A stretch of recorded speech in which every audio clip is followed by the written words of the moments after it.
Okay, Street Talk for this week. We have got 7 storylines to chat about to you in your ears today, and that includes, you haven't heard some of these storyline titles yet, Gemma, so I need instant reactions to Murderer He Wrote. Huh? To Murderer He Wrote, it kind of is like Murderer He Wrote. Summer Baby, that's an obvious storyline title, isn't it? I think as a teacher, Summer Baby is a fairly common phrase that you might hear. Is it for normal mums? I don't know. Normal mums? Yeah, I suppose I'm You not. think you're a teacher mum? Summer Baby. I'm a Summer Baby. You are that not. That explains a lot. Summer Baby is a storyline title we've now got. Double crossed. Bernie has definitely been double crossed by Fern this week, hasn't she? Her doppelganger. Stu been framed. Speaking of people framing each other, Stu's still going. Reading the Red returns this week, Gemma. We had more Stephen, didn't we? And Gabrielle and a bit of Jenny. So nice to see that storyline back on again. We had Tim and Aggie, platonic or shaggy, a little bit on Monday. And finally today, we had a bit of a moving storyline with Daniel and Daisy, Osborne House. Yes. And that's probably only makes sense if you live around these parts, because there is a stately home on the Isle of Wight called Osborne House, but that doesn't have a U in the middle of it. My nan used to work there. I know. But first, we have got an extra bit to talk about, because on last week's podcast, we mentioned the scene that we saw filmed when we were in Coronation Street back in August, and we were thinking, we thought that should be on last Friday's episode of Corrie, and it never was. Let's just wait to see if they sneak it in this week, and they didn't. So, Gemma, we have now seen the filming of an episode, the filming of a scene that hasn't even aired and shall never air on Coronation Street. How do you feel about that? Very special? Yeah. We're in the club. We know this thing that's happened between characters, but did it happen? Is it canon? No, Michael, being in the club is what Summer is. Oh yes, she is, isn't she? We're in a different... We've already misled people a few times where I've said something and people have gone, Gemma is not pregnant. No, I'm not. So I think this is really I'm just cool. fat. Thanks for asking. But I'm trying to kind of get my head around the fact that, did this scene that we see actually happen? But to try and make it more real as if it did, we're going to tell you a little bit about it, so that you can know what we saw. And this was really cool, because this is when we went on the Friday, wasn't it? We were taken by Matt Hilton out onto the street. We walked past Sally Dinover and Lorna Laidlaw, who I don't know which scene they were about to film. I think it was maybe one from last week, but we literally just saw them. And then we went round the corner, and who was there but Jack P. Shepherd, Julia Goulding, Paddy Beaver, and Shanique. Oh, I can't remember her name. That's really bad. But before that happened, we saw the scene that was between Todd and Paul. Yes, yeah. Oh, yeah, of course, yeah, and yeah. Then they did that very, very brief scene of. Can't remember who came out of the cafe. I think it was Paul coming out of the cafe and talking to Todd about summer. Because that's quite funny. The inside of the Roy's Rolls, there is that little partition that you see right in front of the door. That's there, and there's a few other bits and bobs. Cover the tables and things, but it's not a complete set. It's just enough to make it look convincing if somebody pokes their head out the door. Before we'd actually gone there, that was when we were waiting in the entrance area of the studios building, wasn't it? And we were seeing all the cast members coming forth, and that's like when we saw Bill Roach coming in, and he said hello to us. And it's also when we saw Joe Frost, who was doing some pickups for... Yes, he was. Yeah. But while we were waiting there, then Julia... Shanique Sterling Brown. Thank you very much, that's right. So while we were waiting there, that's when Paddy, who's Max, and Jack, who's David, and Julia, who's Shona, came down the stairs and said hello to us, didn't they? Just a little bit. Who did? The Platts. They came down and they acknowledged us.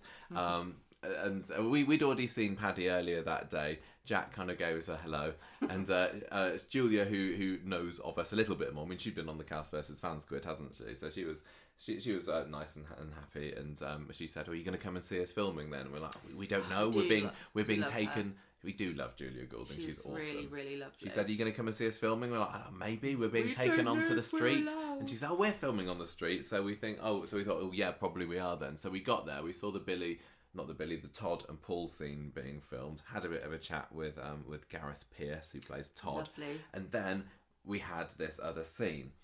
So this was with Rhys Dinsdale. And we gave everybody enough warning. We said last week we didn't talk about it unless we get told not to talk about it. We did. Nobody told us. Nobody told us we can't talk about it, so we're going to talk about it. This was Rhys Dinsdale directing, wasn't it? Who obviously he used to play Joe McIntyre in Coronation Street 10 odd years drowned ago. by gale force. He did. And so he was the person that we were talking about when we were saying he was getting really involved with all the actors and everything. Yeah, so, it was really interesting to see him. Yeah, and the other thing, when we were watching this scene, this was when I was thinking, we can't stay too long, I need to go and get my haircut. And I didn't at the same understand. pace as Ryan Prescott, and you thought my haircut was a lot later than it actually was. Yeah. And you're like, no, we've got loads of time. And I was you were like, we no, literally we don't. really don't. I was like, oh, it's like half an hour. Yeah, And it wasn't. It was about 5 minutes. Yeah. So we went to we were stood by the bus stop, weren't we? Round by streetcars. And, and funnily enough, Weatherfield Wayfarer did come past. We were like, go away, they're filming. There were definitely some aeroplanes flying over during the scene. They had to stop for aeroplanes, and they also had a man come out. Well, I've mentioned this before, and he had a little a light meter. He had a little thing, and he kept holding it up to the sky, going, "Yep, still there." Yeah. So basically, what the scene was, and it's not. I mean, thinking back on it, it's not mega surprising why they cut it, because I don't think it was.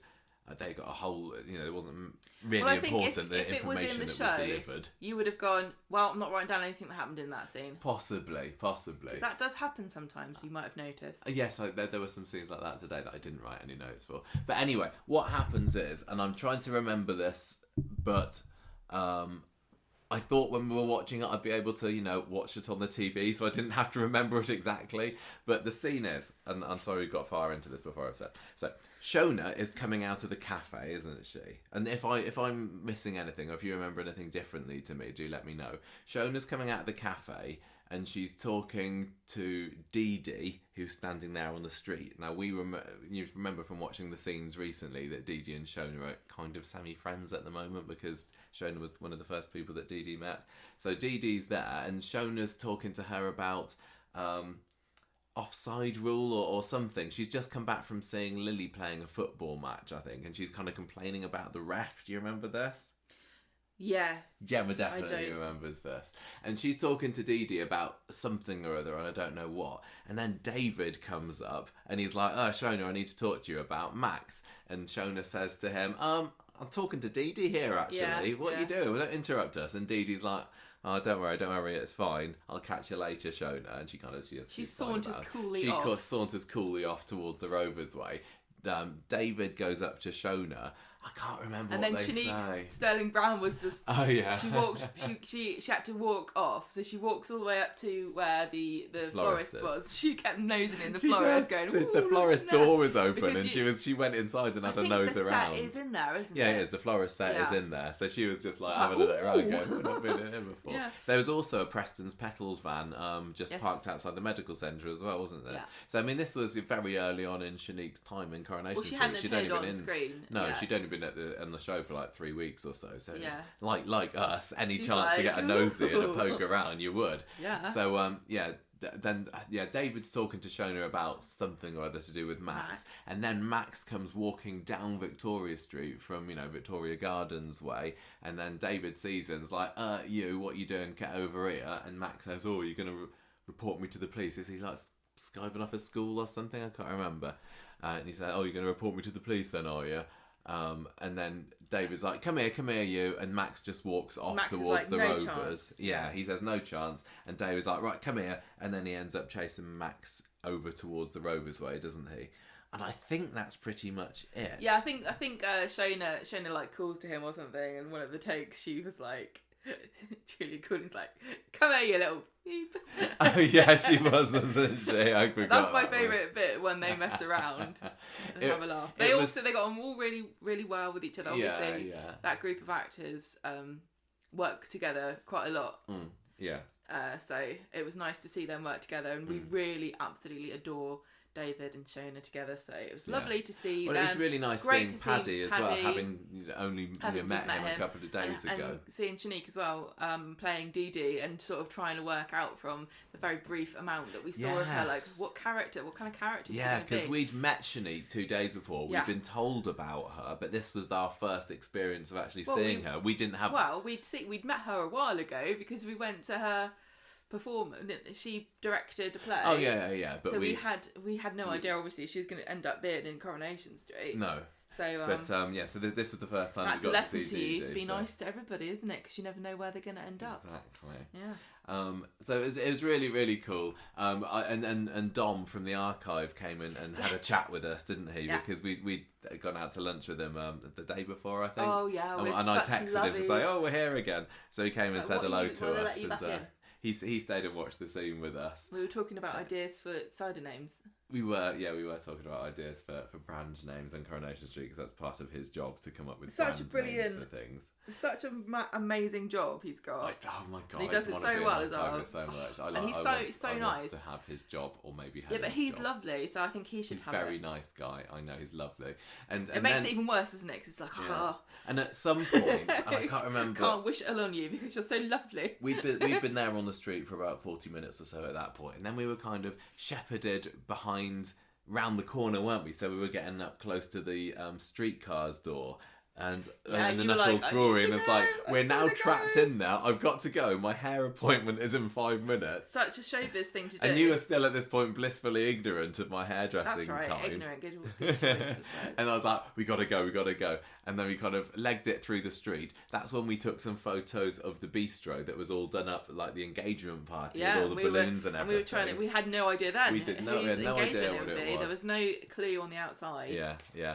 Went back to the office, signed out or whatever, and then we were on our merry way. So that was our story of the scene that never was. And I think that is the end of our stories about watching filming. Yeah, it is. That is pretty much it. So if you found them boring, almost everything, you should be happy now. You wouldn't find it boring. Because there is no more. There was one other piece of information that we found about, but which we can't say yet. Yes, you might have to wait until later in the podcast. Oh, we're going to do it in a cabin maybe at the very end to talk about that one, because that's been revealed this week. So if we exhausted at the end of this episode, we've exhausted our Coronation Street knowledge, and we can carry on as normal with no more knowledge than anybody else has. In fact, less than a lot of people, because we're spoiler free. We don't have spoilers, so hooray! I think so, pretty much. But what a brilliant! I still can't believe it happened, and thank you to everybody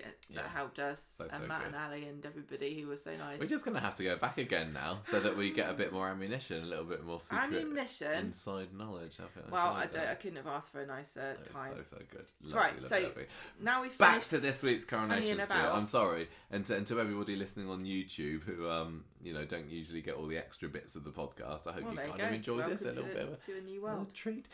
Gemma, would you like to do To Murderer He Wrote, or would you like to do Summer Baby as you're synopsising? What do you think I should do? I think that you would absolutely love to do To Murderer He Wrote, because who would want to do the summer story? What? Make it bigger, sorry. Please. That's what she said. No, what are you doing? I'm doing my notes things. Okay, right, go. To Murderer He Wrote. I need things bigger. Yes. Let's go. Gemma, what happened on Monday?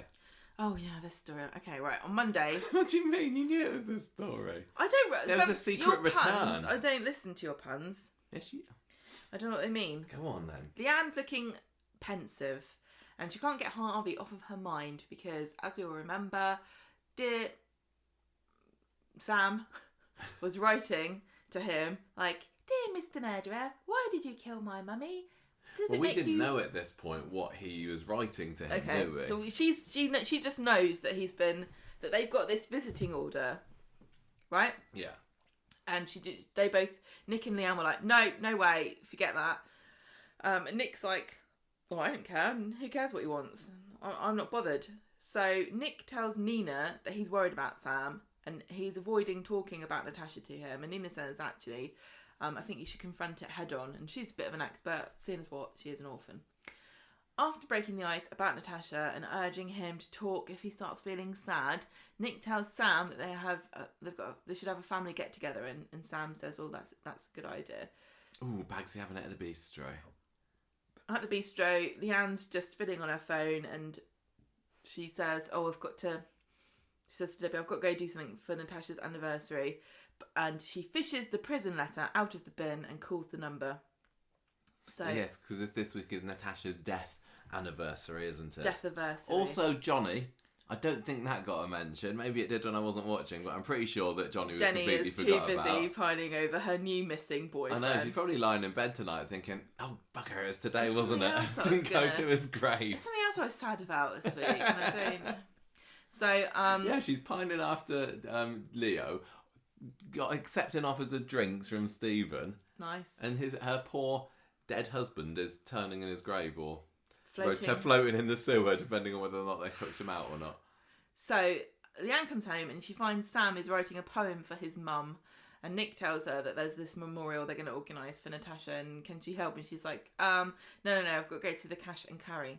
She doesn't, because Nick gets talking to Debbie later, and it becomes apparent that she told a fib, and she is not at the cash and carry. She's at the prison. Yeah, she's at the special table that is always reserved for if you're a member of the Coronation Street roster.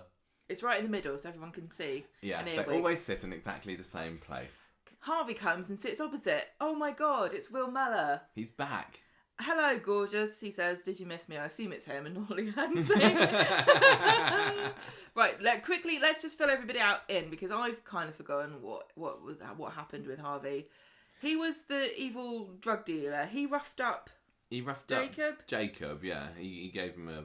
And then Jacob recruited Simon, and they both huddled in fear. There were county lines in, weren't they? In their house, and people were coming around and dealing drugs out of Leanne's house, and she was terrified because she was grieving the loss of Oliver, so she was not in her right mind. Simon was picking up drugs from people. Simon was trying to help. They were running out of money because she wasn't working. Yeah. And then Harvey came along and shot Natasha for some reason. Well, Harvey ended up going to prison for a bit in between, didn't he? He escaped from prison this time last year in the big Coronation Street Spectacular, jumped on the prison van. I remember what happened. In the rain. I remember they were driving along in the rain, and then there was a goat on a stick, and then they got distracted, and then the goat was missing, and then Harvey jumped out and went, "Rah!" Something like that. And then started pouring at their Range Rover. What are you talking about? Oh, I'm getting it confused with Jurassic Park. So he ends up getting his way to Coronation Street, doesn't he? Takes Leanne hostage because he's trying to get at Toya, because Toya denied him, gave evidence that denied him bail or something. Anyway, cut a long story short, he shoots Natasha because she's dressed up as Morticia for Halloween, as and he was thinks it's Leanne. And he shot her in Leanne yes. and Nick's He flat. escapes, he gets into a car, he drives into a skip, and he gets arrested. And then Curtis says a line from a medical DVD that he was watching with Hope and Ruby. 10 cc's of adrenaline. Stat. Anyway, so that's who Harvey is, if you've not been watching it that long. I'm sure that was really clear for you. So, Leanne's done. This lady's not for turning. She mocks him for his failed attempts to escape and kill her and says, "Leave me and my family alone." And she goes to leave, and he's like, "Look, Sam's been writing me letters." And this is when it all comes out about the letters. This is when he's there, "Why would you kill my mum," etc. And he's like, "Could you get him to stop, because it's a bit creepy." Yeah, the letters are all kind of along the lines of, "Why did you do it? Do you regret it? How would you feel if somebody killed a member your of mum?" It's If it's a kind of a bit like what it would be if children had a talk show. You reckon? Don't you think this is like it's Oprah for kids?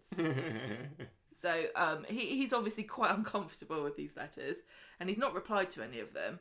So Leanne, finding out that he's been writing letters, has a go at him and talks about how awful of an effect Harvey has had on poor Sam's life, like the time it made him mute, and it's robbed him of an important part of his childhood.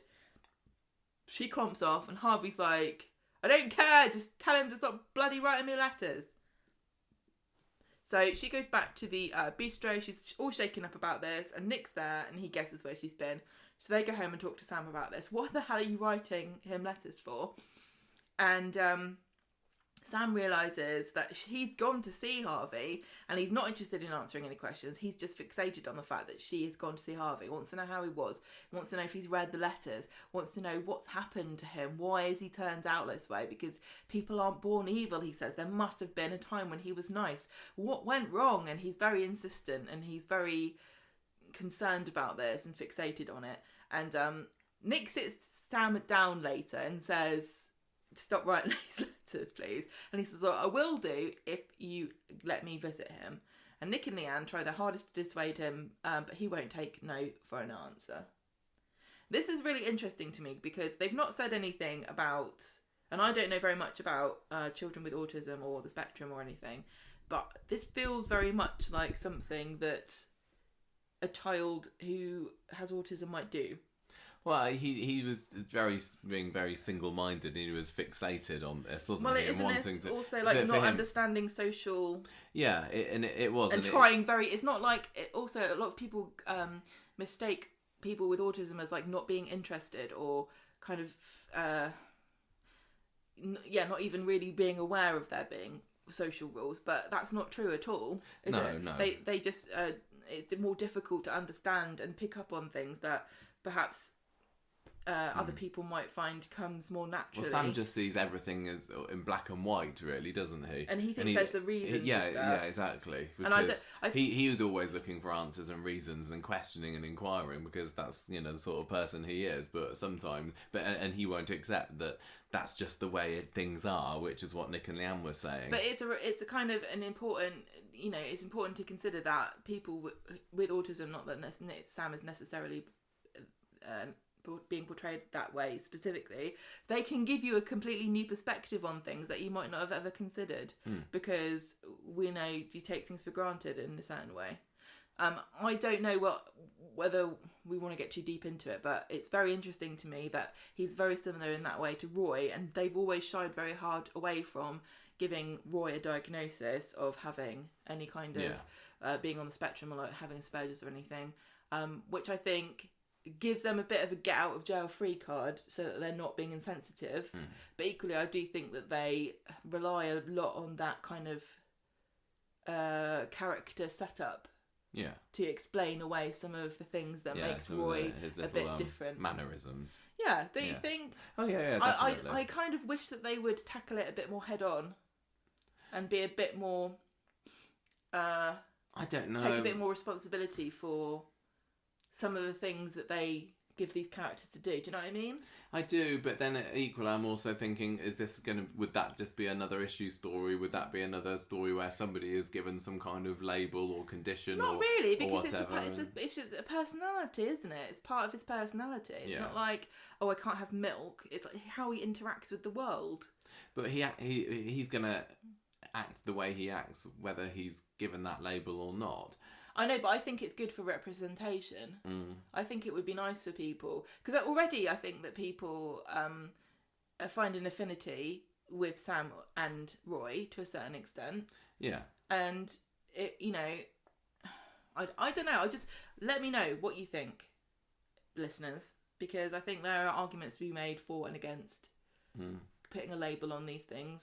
Yeah. Some people, when they get a label, and some children, when they get a label like this, do start to behave a little differently, because they're told things from parents or from people or from doctors or whatever, and say, well, you see things differently, so you need things explained in this way. And sometimes they say, oh right, so then they feel they have to tell people that I like things like this and like that, and I don't know. So sometimes it can be limiting. It can change behaviour, but I don't know. I don't think that we particularly need a label for it. It sounds just Sam to me. Sam is just Sam. I'm just always thinking of a way I can make things more complicated for everybody. Keep going. I'm sorry, I just find it really interesting, because I love Sam and I love Roy, and I know that people who find them familiar in the way that they behave might sometimes like to feel like they're all together, and they feel less. I know I feel less alone when somebody on television, especially in Coronation Street, is similar to me in a way. Don't you? Okay. On Wednesday, Sam's in the huff and is ignoring Nick, and Leanne tells Nick that Sam just needs to get through today, because today is the memorial, isn't it? So the Platts meet up at the bistro for their Natasha memorial lunch. What's the main course? Nick gives a speech. It's very touching, but there's definitely it's kind of also a bit preachy, because he's like saying everybody needs to accept it and move on. There's no reason for why it happened. Don't write any more letters. And Sam's like, excuse me, what's the point? You've I know exactly what you're saying, and I'm not going to bother reading my poem because there's no point, and I already know what I think, and they're just words. So it comes out at the lunch that Sam's been writing to Harvey, and he says, I want to know what Harvey feels, and I want to know if he's sorry, and I want to know if he regrets it. And they tried to explain to him that you can't get answers like that out of somebody like Harvey.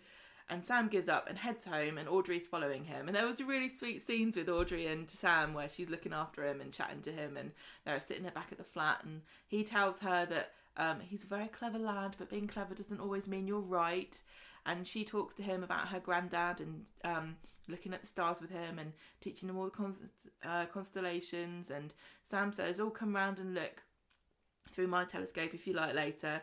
And then Audrey says, "I love you." That was nice. I thought that was so sweet. I just, Audrey's so lucky to have such a big family. I'm very jealous of her. Wish I had lots of grandchildren. Audrey, she said something like, "Oh, I wonder if the constellations are the same." Well, she says, "Well, they probably all changed since I was a girl." It was quite funny. But that was very sweet that it was Audrey. They brought her back for some, because we'd been a long time without seeing very much Audrey, hadn't we, for quite a while, because we'd been away from the show and we had COVID and everything. But they're certainly, when they're giving her these sweet scenes, she's doing a proper good job. And I've seen some people online commenting that maybe it would have been better from Gail, because we already feel this way about Audrey, and Gail, lots of people are still thinking that she's,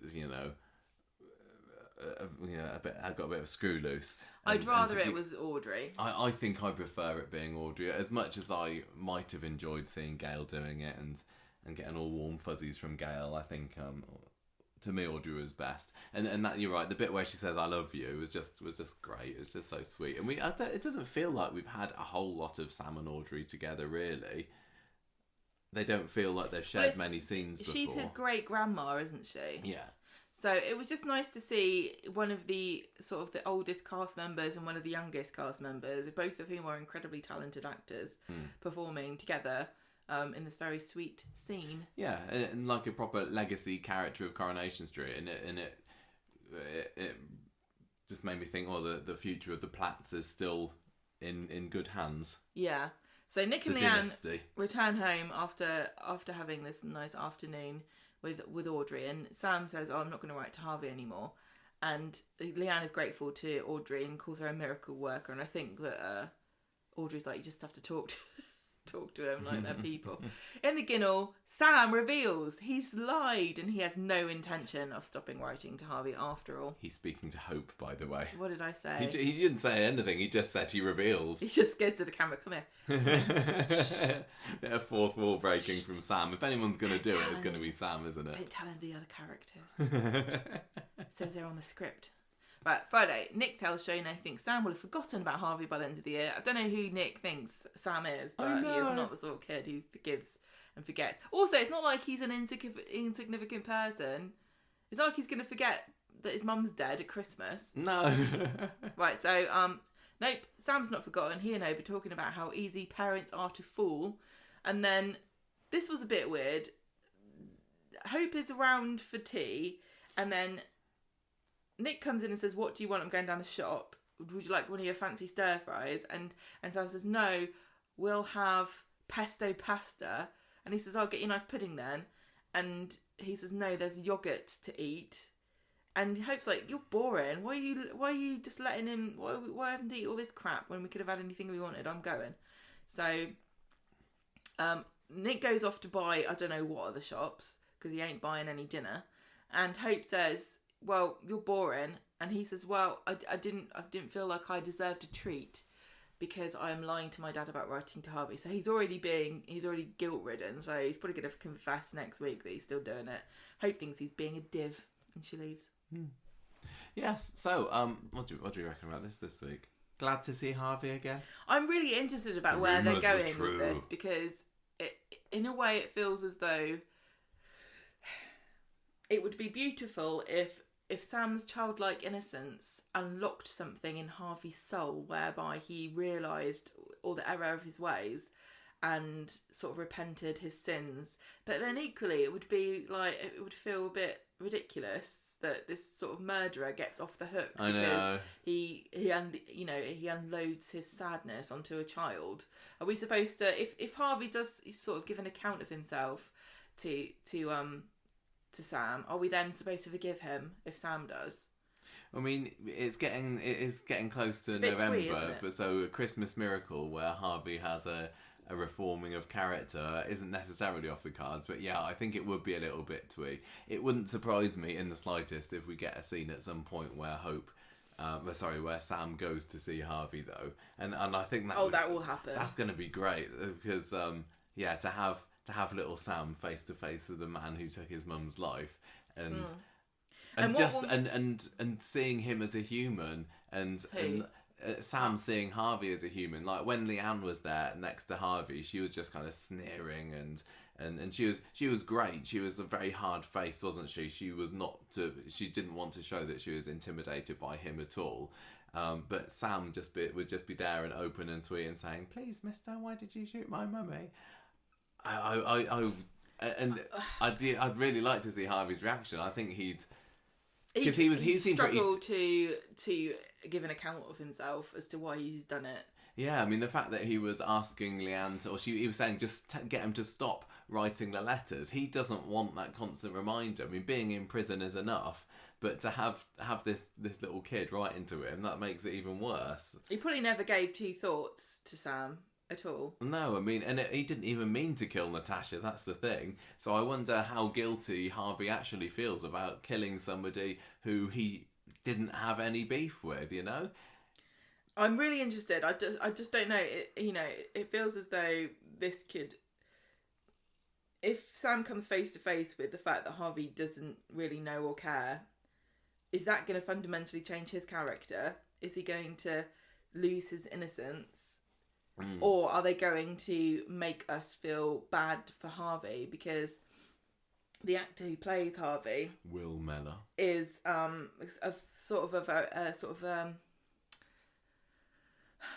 beloved kind of actor, isn't he? Well, yeah, because he was a comedic actor. Yeah, I don't think that he'd done villains before he'd done Harvey. Yeah, so he's got the potential. He's already got this kind of in the British public's subconscious, this kind of base level of empathy for him, even if he is playing a villain who's murdered a boy's mum. And he's dancing up a storm not Dancing on Ice on Strictly at the moment, isn't he?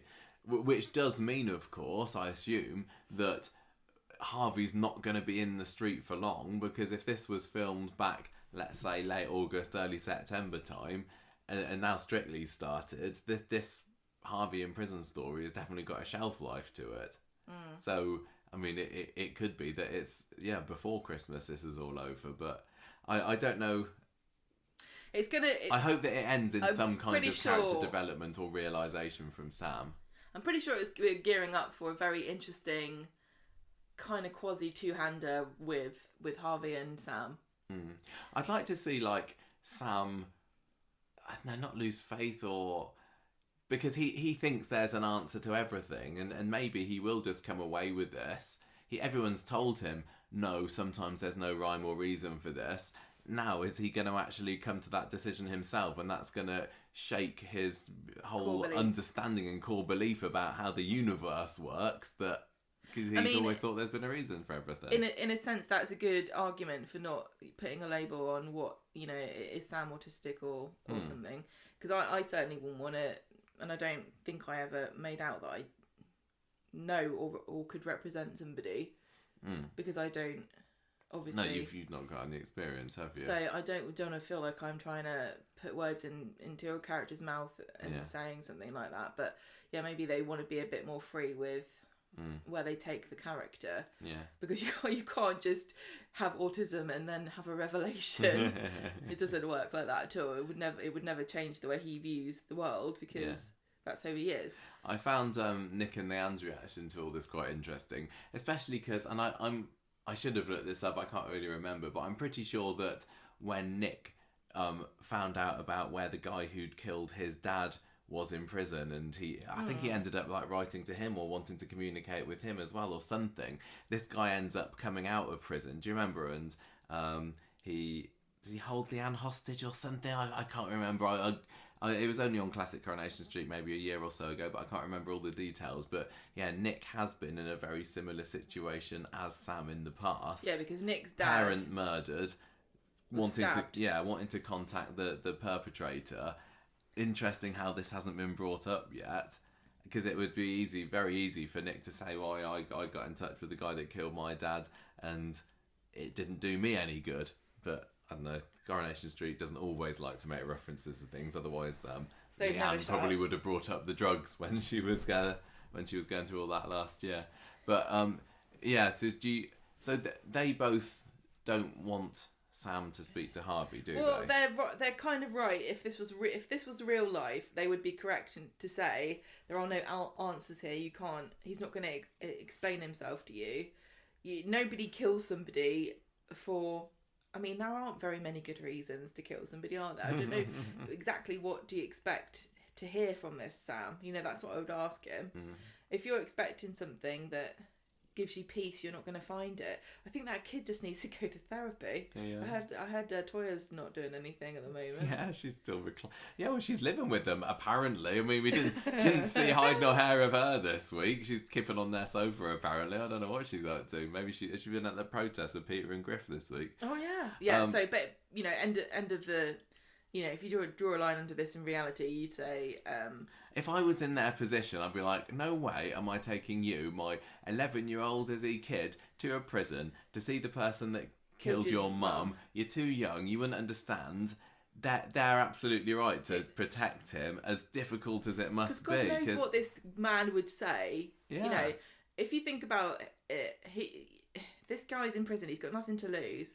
He's got his ego to protect. If he's there and other people are in this room at the same time visiting with their relatives, and there's a little kid there, and he's like, giving a heartfelt explanation for where it all went wrong for Harvey, to sort of explain himself away to a kid. He's going to get ribbed for the rest of his prison career by everybody else. Going, oh, you soft touch, Yeah. He's got to protect his ego for himself as well, for his own self-esteem. Well, it makes me think that he would just say something along the lines of, sorry, your mum was collateral damage, in the same way that Gary did to Dev the other week about Kelly, and Dev was like, what are you saying that my son was collateral damage? Imagine Sam, because I bet he knows what collateral damage means, and to be told that literally his mum just got in the way, that would ruin him. Yeah, but would Harvey take that tack, or would he be cruel?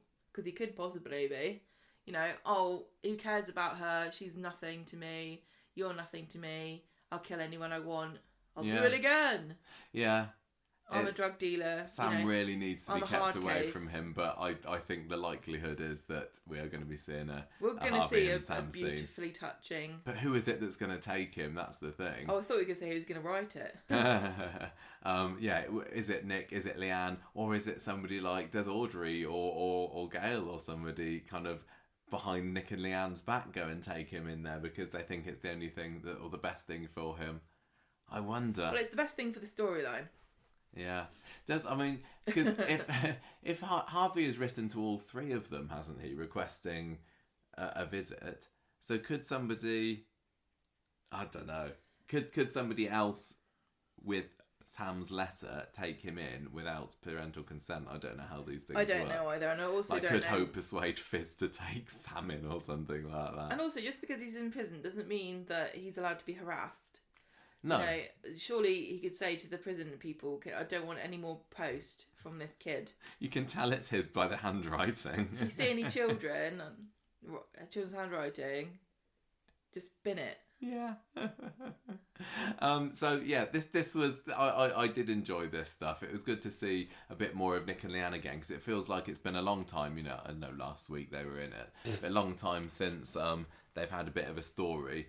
Sam, I'm enjoying this side of him a lot more than just the chess obsessed kid that we saw earlier in the year.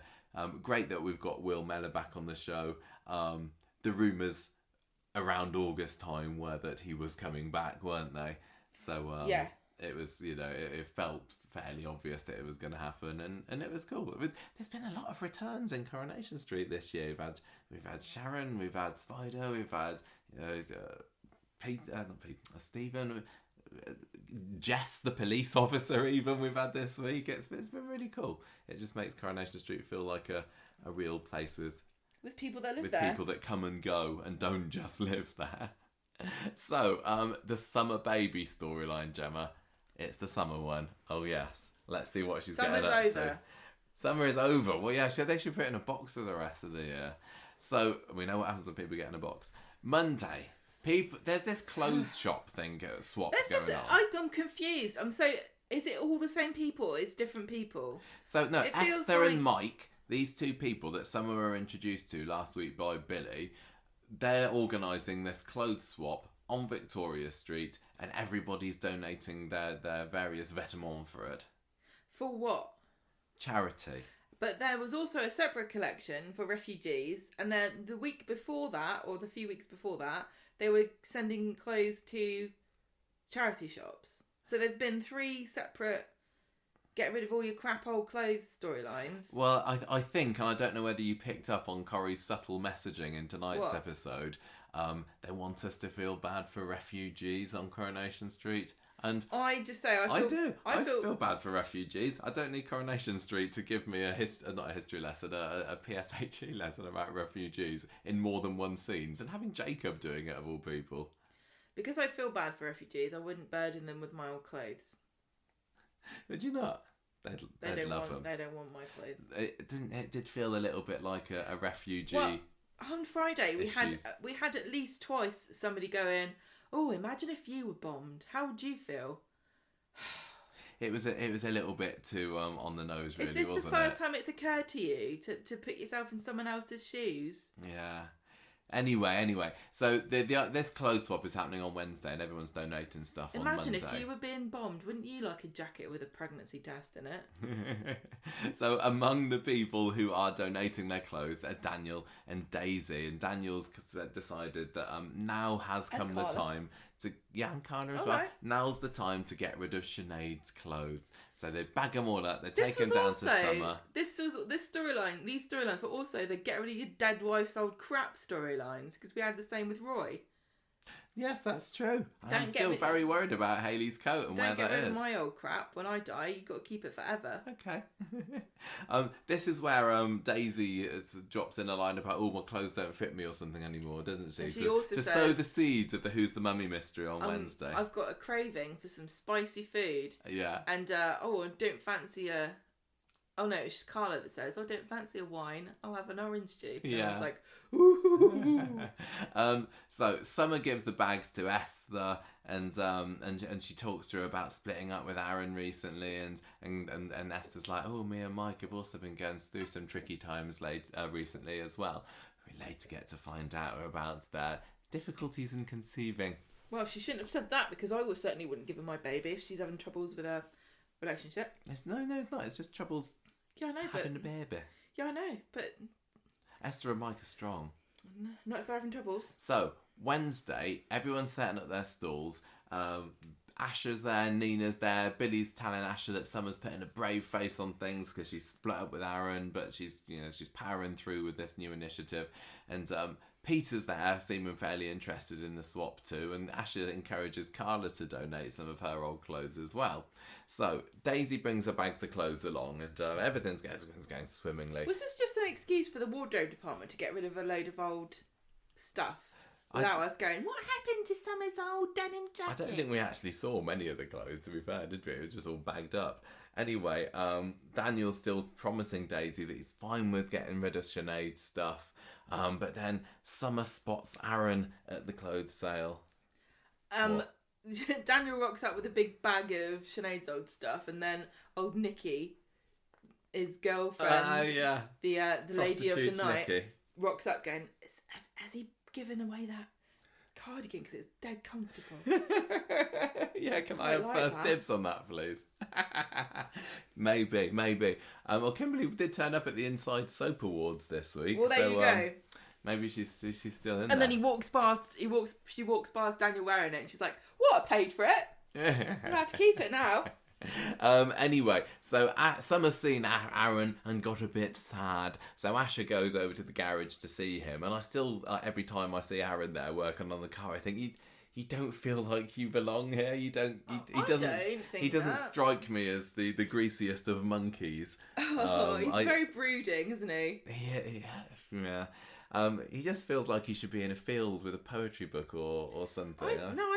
I still think he's a sparkly vampire, and he hasn't quite unleashed his powers. Anyway, she says, Aaron, look, Summer's a bit gutted that you didn't say hello to her back there. Oh, God, and he says, well, I've got a lot on my mind at the moment, what with my drunk dad and everything. Setting fire to the house. So, meanwhile, Gemma is pleased with this £3 bargain denim jacket that she's got from this market thing. She loves it. And so she goes to this cafe with Chesney, but before they've barely been in their seat for seconds before the nature calls and she has to go off for a waz, which is the word that they use when anybody from the Winter Clan needs to go number one because they're common and rough. Chesney. I remember when Hilda Ogden used to say that. Yeah. Excuse me, Stan, I've got just need to go for a waz. Oh, Hilda, that goes right through you. Anyway, Chesney delves into one of Gemma's pockets. The time I couldn't figure out why, but he said later that her phone was ringing. I don't know whether it actually was ringing or whether he just wanted an excuse to have a rummage. Maybe he thought she had some chewing gum. Maybe. Anyway, so he pulls out this positive pregnancy test and he's like, what? I think if I was him, I'd just run away. I'd just run. I'd be like Forrest Gump. I'd never stop running. That was the break time cliffhanger on Wednesday, I think, wasn't it? And it was like really obvious at the time that it couldn't possibly have been Gemma's, especially considering she said she just picked up this. But it was enough to keep us going through the break anyway. Post Waz, Gemma comes back and Chesney's like, I just found this, please tell me. And she's like, that. She thinks it's hilarious. She's not pregnant. Oh, but I wonder who is. And this stuff, actually quite fun Who's the Mummy mystery on Wednesday. I mean, the problem I had was that sadly I had seen who the mummy actually was, but I think it worked quite well, don't you think? Having these potential candidates and dropping in these clues earlier in the week. Yeah. It was just a bit disappointing when the person who it turned out to be pregnant is probably the character out of all of those I'd least like to be the bearer of a babe and a big story over the next 9 months. But anyway, well, who knows if it's going to be a big story. Who knows indeed. The next 9 months. Anyway, so Gemma goes back to the pub, for that is where she works, and she tells them all about this amazing denim jacket she donated, and Daisy's like, oh, I donated one of these. What? She didn't donate it, she got it. Oh, sorry, Gemma got it, and Daisy says, oh yeah, I donated one of those. And Gemma's like, oh ho ho, I think I found out who the mummy is. And Gemma, after a little bit, says, oh, well, I found that pregnancy test in your jacket, Daisy. Congratulations. And Daisy's like, no way. I'm not pregnant. Bertie's enough for me. No, why do I want another kid? Thank you very much. So whose baby is it then?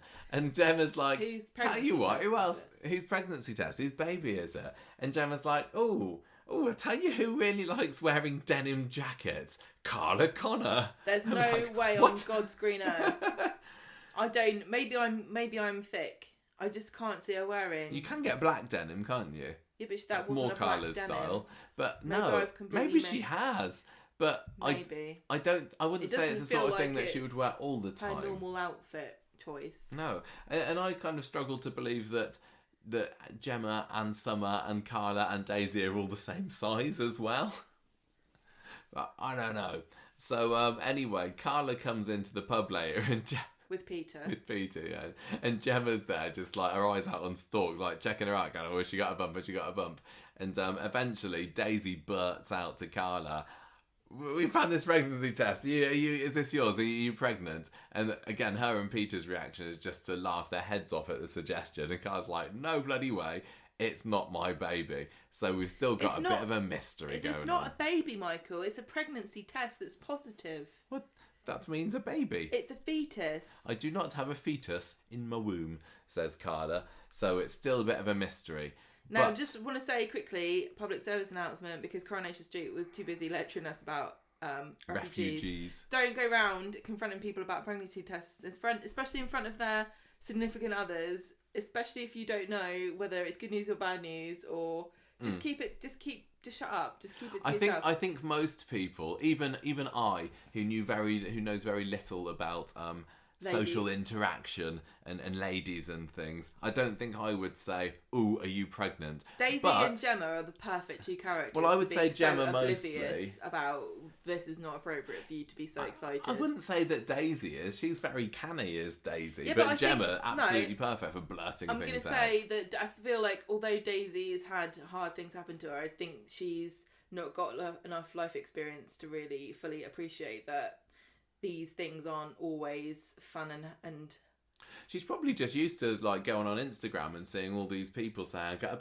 baby, and everybody being proud about it and wanting to share their bump and look where I got my new pram from and everything, and maybe she thinks Carla would want to be the same. I don't know. I imagine if Daisy did get pregnant, she would be, getting pictures of the latest baby grows or whatever and hashtag not an ad or whatever. Yeah, I'm sure she'd love it, but yeah, don't. If you want to see more of that sort of stuff at the moment, do check out Julia Goulding's Instagram, because she's full of the latest baby gadgets that she's been given. She's very excited about her upcoming Sproggies Jules. Anyway, not Carla's, not Daisy's. Who is it? Well, back over at the community centre, Summer is going, I can't find it. Has anybody seen my denim jacket? Has anyone seen my pregnancy test with a denim jacket wrapped around it?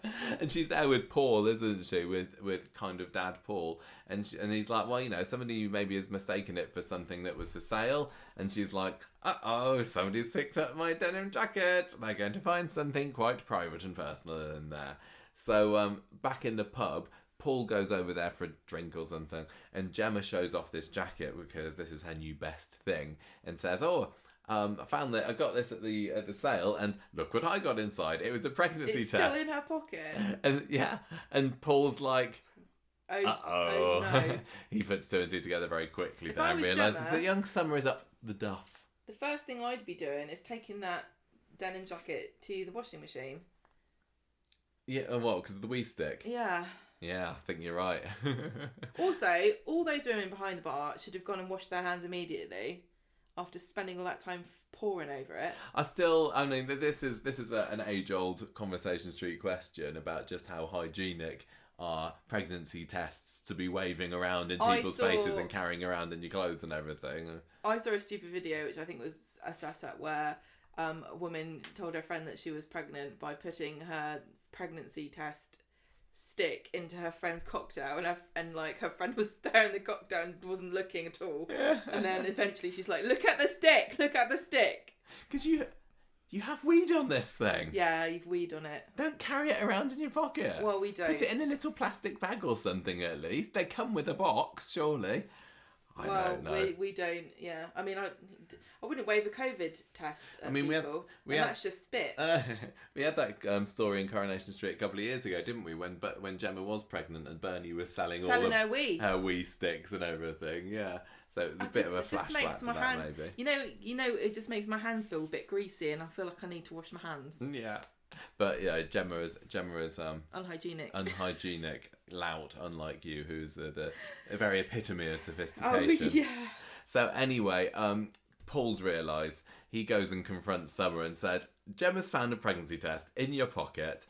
You're pregnant, aren't you? I haven't told anyone, just let me know. Does Aaron know? No, she says, I've not told him about this one. And Paul says, well, he deserves to know. He's the dad. It's his mess as well. And he says, also, by the way, sorry, I may be part of the reason that Aaron was the way he was last week, because we had a bit of an altercation. So she's like, oh my goodness me, I need to go and see him. So she goes over to the garage and blurts out that she's pregnant to him. And his reaction was actually quite refreshingly pleasant. I thought this was surreal, because he basically said, don't worry, Summer, this isn't a story about whether I accept that you're pregnant or not. This is a story about something else to do with the pregnancy. He just kind of... He was just really lovely. Don't worry, it'll be okay, we'll get through this. We'll do it together, whatever it is. Yeah, it was quite sweet. I thought that... They had a nice hug. I thought it was adorable. Yeah, it was just to say, this isn't a story about whether or not I'm going to be mad. No, and we'll get through this together.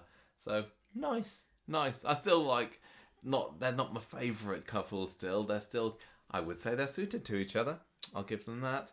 But that did help me warm to them ever so slightly. It was very nice. It was very. This is what you would want to hear if you were a teenage. He is a nice guy. He's a totally nice guy, isn't he? But nice guys are boring. And I know because I am one. Friday, Summer is chatting with Paul at the beginning of the episode about what do we do about this baby then, and he's like, well, there are options. He's like, look, depends on how long the storyline you want it to be. Yeah, you can do a really short storyline, which is the termination. You can do a medium length one, which is the 9 months long, which is the adoption storyline, or you can do an 18-year one, which is have the baby and raise it. How long do you want to be in the show, Summer? He says, look, whatever you do, it's going to be all right. But as the episode goes on, it becomes very clear that he is definitely in that keep the baby camp. So do all the... Yeah, because we've got the 3 dads, haven't we? Oh, yes. So we'll find out about them later. Yeah. So later on, there was a few... At the beginning, before I knew where this was going, every time Esther came on the screen, I was like, do I need to write anything? Who is this lady that's come in? I'm not writing what you're talking about. But anyway, for one reason or another, they end up in the pub together. Yeah. So you got the pub scene with Summer, Aaron, Billy, Esther, Mike, who is Esther's husband, and they're there at a booth.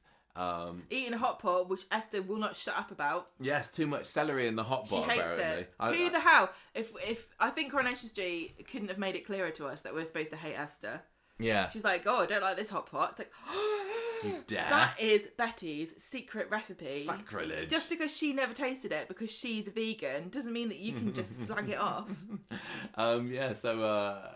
Well, the punchline of that where Jenny at the end says, well, there's not even any celery in it, was quite funny. Yeah, shut up, Esther. But anyway, Billy is kind of taken a bit aback about why Aaron's there, because I think he didn't know at that point that Aaron and Summer were back together. Summer's also looking, for a change, she's looking a bit miserable and pale. What? And Billy's like... You're not yourself. So she's very much herself at the moment, but she's even whiter and more miserable and sullen Can than I just she say, usually is. I've worked it out. Aaron is a vampire, and he's just sucking the life from her. He is. He's an energy vampire, isn't he? And Summer's just the husk that remains. Anyway, Billy says, "Can I use my glucose app?" Oh, it says here, Summer, that your glucose levels are all right. That just feels weird to me. What? That he's checking the glucose levels of his 18-year-old adopted daughter. Why? I don't know. It's just a bit like cut the apron strings. Well, cut the Bluetooth strings, she didn't Billy. want to do it herself, and so he's doing it for her. I know. She's got an eating disorder. It just feels a bit Big Brother-ish. I don't know. Anyway, he says that your glucose is fine. What's up? And Esther says, "Oh, I've got some ibuprofen in my handbag. Do you want some of that?" Paul butts in. He's just come in to get Gemma's wages or something. And is like, "Oh, don't know Summer whether she can have ibuprofen." Now, this was news to me. Can pregnant women not have ibuprofen? I don't know. Are you Googling that right now? Yeah. Gemma's Googling it. She's going to find out a definitive answer for an NHS online. Not usually recommended. Unless it's prescribed by a doctor, especially if you're more than 30 weeks pregnant, because it can affect your baby's circulation and kidneys. Interesting, but I might also say, would Paul know this? Well, Paul's got a sister who's had 4 kids, but she had them all at once. Yeah, I suppose you might have known from her, but anyway, that's my fact that I learned today. I just hate the way that paracetamol all the way. People can come and tell you what you're allowed to do and not do if you're pregnant. I understand that everybody's trying to help you. Don't tell me what I can and can't drink or smoke. Well, yeah. I know, I understand. I really understand. Believe me, I understand. But it just feels like it's typical, isn't it? The life of a woman is your body is never yours. Just not for those 9 months. No, it's public property from the day you're born. Anyway, Billy puts 2 and 2 together here. I can't believe Paul says you can't have ibuprofen, and Billy's like, "What? You're pregnant?" Like, they're all so dumb. Honestly, why can't people lie on this program? I'd be like, because she just had some paracetamol, or I took some Migraleave, or I already took some paracetamol. Can you mix them together? Too sneaky for half, Jen, by half. Anyway. Honestly, I would never have put this together. Billy, I don't think many people would, to be honest. Anyway. But to be honest, it was refreshing that we didn't have people not knowing for years. I know, on Wednesday's episode, it was like, oh, how long is this going to be kept a secret? But out in the open at least now. Billy doesn't want to make too much of a scene in the pub, so he's whispering some very cross words to Summer in the booth. And Aaron's like, look, mate, this isn't going to help treating her like this. Imagine how she's feeling at the moment. So Summer, she's not too keen on it. She goes off. No, she goes off and has a bit of a bench sit in Victoria Gardens, where Esther approaches her and says, "Oh, she's just like, notice you're surrounded by men. Would you like to talk about your baby?" Yeah, basically. She just comes across like, baby. What? Baby. Free baby. Free baby. I want there to be a fight. Toya versus Esther. Scrapping in the street over Summer's unborn child. And Summer's Make like, it happen, Coronation you know Street. what, I've decided I'm not keeping it. But it does, don't you think, like, what? Characters, women that can't have babies, are kind of frequently characterised as being desperate, creepy child snatching types. Yep. It's not a good look, because I'm sure that there are plenty of ladies who can't have babies that are just like, that's a shame. Or I'd quite like when maybe one day. But yeah, that's two characters in a row that have been coming across as just a tad on the desperate side. Things that, because of the drama involved, I think Coronation Street would rather go for drama than... Yeah. Because honestly, the demographic of women who want children and can't have them is probably not as much, not that high. So they're not afraid of alienating that group of the population. Maybe but not. I've always had a problem with the way Coronation Street treats women that don't have kids, and Esther, I feel, is not a standing example. Or just don't want them. Anyway, so Esther, basically, we get to learn a little bit about her backstory, is that her and Mike have always wanted kids, but it's just never happened. So and then Mike comes along. Somebody should tell them what they need to do, because it sounds like they're confused. Well, yes, they just made it, very the way you said lives. it just made it sound like they were like, well, we've rubbed our fingers together and no baby, nothing's happened. And done Eskimo kisses, no, nothing. A tub of stork, no. Look through the Bible and it doesn't completely say.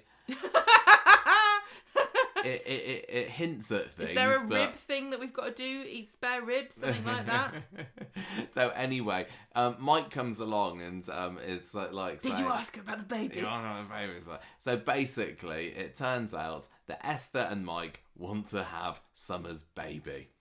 Basically, Esther's like, can we... This is a woman who she's known Summer for a week. This feels like a conversation that could have happened at a later point, but for drama, it's happening now. Yeah. I don't know what I think about this. Maybe it's like putting your name down on the list for a private school. You got to get in there early before somebody else does. It's like, before some refugee comes and takes your school place. You know what I mean, don't you, Max? It's like when you're at a restaurant, you're like, are you gonna eat? Are you gonna have that? Yeah. Are you done? Are you done with that baby? Because if you don't want it, I'll have it. So I was like with your Yorkshire pudding yesterday, wasn't it? Well, in America they call it a Dutch baby. Do they? Some places. I didn't say that. So anyway, they're basically saying, can we have your baby once it's born? And she's like, what? And she said, oh, don't worry, you'll be fully compensated. She's like, are you trying to buy my baby? Because I'm pretty sure that's illegal. And around the street, people are saying, shut up, we've been doing that for years. What do you mean you can't sell babies? It's like half the Weatherfield economy is based on baby selling. Yeah, there's a special online baby website called Baby Bay. Baby Bay. That's what you call it. I also thought, honestly, someone being like morally outraged at the idea they wanted to buy a baby. I was like, oh, shut up, Summer, you bloody swat. What do you mean it's illegal to buy a baby? You can buy anything. Yeah, these days. If you can buy a gun, you can buy a baby.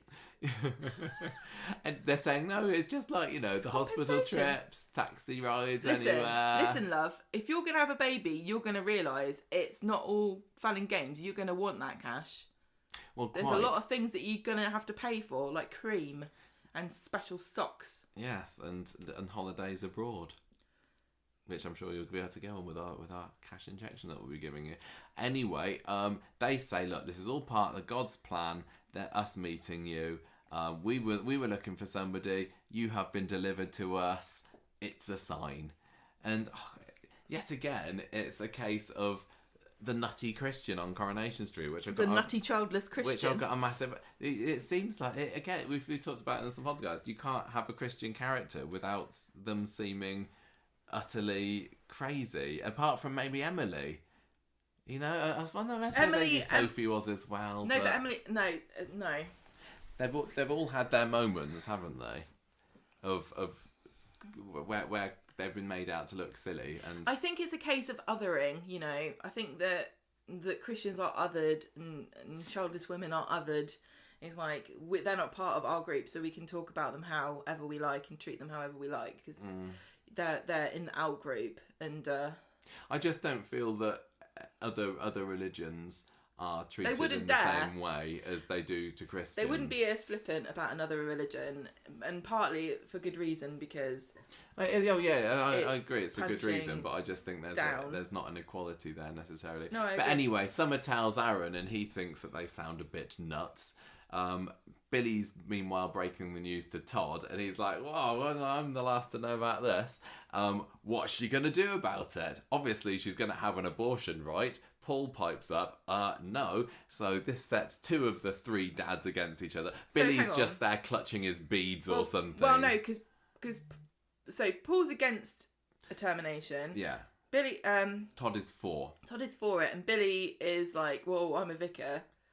You kind of know what I think, so I don't need to say it. Billy. He does say it's a baby at some, it kind of, I think it goes without saying that he would not be keen on. Yeah, that's why he was so mad when he found out. He's like, "Oh, God, can't do anything here." But I did get away with and I did get forgiven for shooting a heroin in the church. So maybe if I get my daughter to have an abortion, I can just say, "Sorry, God." There are arguments, the pro-abortion arguments to be made in the Bible, and I'm not gonna say what I think about it either way. It's none of my business. But I have read people use Bible quotes to support the idea that you can abort a baby. Well, we'll see if Billy's because isn't there even a passage about life is breathed into the baby when it is birthed? I don't know. So like life begins at birth rather than whenever else you want to say that. Quite possibly, but to be honest, I think that Billy's, despite being the Archdeacon of Weatherfield, I think probably his understanding of deep theological matters is fairly thin on the ground. I know. And it takes it all that says, "I'd probably better say no to that." What a scandal would be in the paper, wouldn't it? Archdeacon's daughter. Yeah. The 3 gay dad kid. Maybe Billy will take her to the Villains Alley for a little bit of a backstreet abortion. No. So anyway, so Paul's reasoning is like, he kind of just makes out that he's seen lots of other adults now, Summer's age, having kids, and they're fine. And Todd's a bit of a snob about this, isn't he? Saying, "Oh yeah, on the Paul Robeson estate, of course." My God! I don't know whether I think we were supposed to be on Salt of the Earth Paul's side here, but I think I was Team Todd at this point. Team none of my business. So I'd probably be thinking him, but it's none of my business. I'm glad this has nothing to do with me. Glad it's not happening to me. Anyway, they're having these arguments. Well, I mean, Paul's position is, I come from a big family. My sister's had 4 kids. I think babies are great. I want to have family, brilliant babies. I love them. And then Todd's there going, "My life was ruined when I put my dreams to one side for." Yeah, for little baby Billy, he was talking about, because he was supposed to be going to Oxford back in the day, wasn't he? And then Sarah Louise got pregnant with Billy. It didn't last long, sadly. And the baby died. Yeah. Okay, you don't say it like that, Michael. Sorry. So then he didn't work out very well for him. Yeah. But even if it had, even if I think he's thinking, even if it had turned out the best possible of ways, I still don't think it would have been the best thing. Yeah, he's saying that Summer shouldn't. This is going to completely, if she goes through with the baby, this is going to completely change her life. She's too young. She's got a whole future. But it made me laugh. It's like, look, sorry, Todd, but Summer's already looking a bit like a weight. I don't know what you think she's going to achieve in her life, because that girl, she's had her chances. You know what I mean? I hear that pregnant women glow, and maybe it's good for Summer if she has a baby, Michael. Because then it might, cheer her up a little bit. Oh yeah, it's worth the risk. Anyway, Paul realises... Hey fellas, your lady looking a little blue. Why not give her a baby? That's what women need. Paul realises that he's not being listened to and storms out. What is he care? It's none of his business. It doesn't matter what his opinion is. I know, it's literally nothing to do with him. Well, it is something to do with him. This is the difficult thing. It's like, it is none of their business, but equally, they're going to be changing nappies if she chooses to keep a child. Or they're going to be, dealing with having to support her as she grieves if she decides that she doesn't want to keep it, if indeed that it affects her in that way. This will be going might not necessarily. This will be going from 3 men and a little lady to 3 men and a baby, won't it? Maybe. I just think that the relationship status is weird, and I'm still like, I don't know who's living where and who's going out with who. And anyway, meanwhile, Aaron is in the cafe with Summer, making a list of the pros and cons of keeping this baby, and Summer's like, I can't believe you're being so flippant about this. This is our baby's life you're talking about. I don't know what to do. Well, he's saying, he's talking about, should we give the baby up? Yeah. And she's like, hang on a minute, I don't even know if I can be pregnant, if I want to be pregnant. Yeah. Oh, isn't this a dilemma? Well, no, because she's got her diabetes, she's got body issues, she's worried about putting on weight. And she says going ahead with this pregnancy could be dangerous for the baby. And she didn't just mean being born into a boring family. Oh, shut up. But also the physical things that they do not tell women about until you're already pregnant, about all the things that can actually happen to you. Oh, I know. Like, you can develop allergies, your feet will never be the same, your hips never go back to the way they were. Don't spoil it, Gemma. Who for? Potential mums. People should know, and I think it's shameful that you don't find out. I know, I was pretty shocked. So Aaron seems to be coming around to the idea, but Summer's still really not sure at this point. So the dad trio carry on debating Summer's pregnancy later. She walks in on them and is like, what the hell, you're discussing me like I'm a piece of meat. Sorry, this is my decision, not yours. Anyway, I've decided I'm gonna have an abortion. I was surprised by that. I don't think she will. This is the thing. I think that she said this now so that she thinks she's going to go through with it, and then she doesn't. I'm surprised also that we're using the word abortion, because I thought we were supposed to say termination. No, you've said that before. I think that they go back and forth. Yeah. So I think that they use the word termination when they want there to be less stigma. Yeah, you might. Even though right. it sounds worse. I know, terminal. So, prospect of pregnant Summer, Gemma. Does this fill you with joy and glee and hope for the future of Coronation Street? I couldn't have asked for a character who I least wants to spend the next 9 months with going through some kind of pregnancy story. Oh, I was going to ask you, I want to know, in the last 5 years, how many pregnancies have been planned? Oh yeah, because you put out that tweet last night, didn't you, saying that would be a genius idea for a Coronation Street storyline if a character's planning to have a baby and it's all fine. And it all goes well. Because I genuinely don't think there have been any planned pregnancies. No, everything just seems to, whoops, how did that happen? Because then that's drama when the person finds out they're pregnant.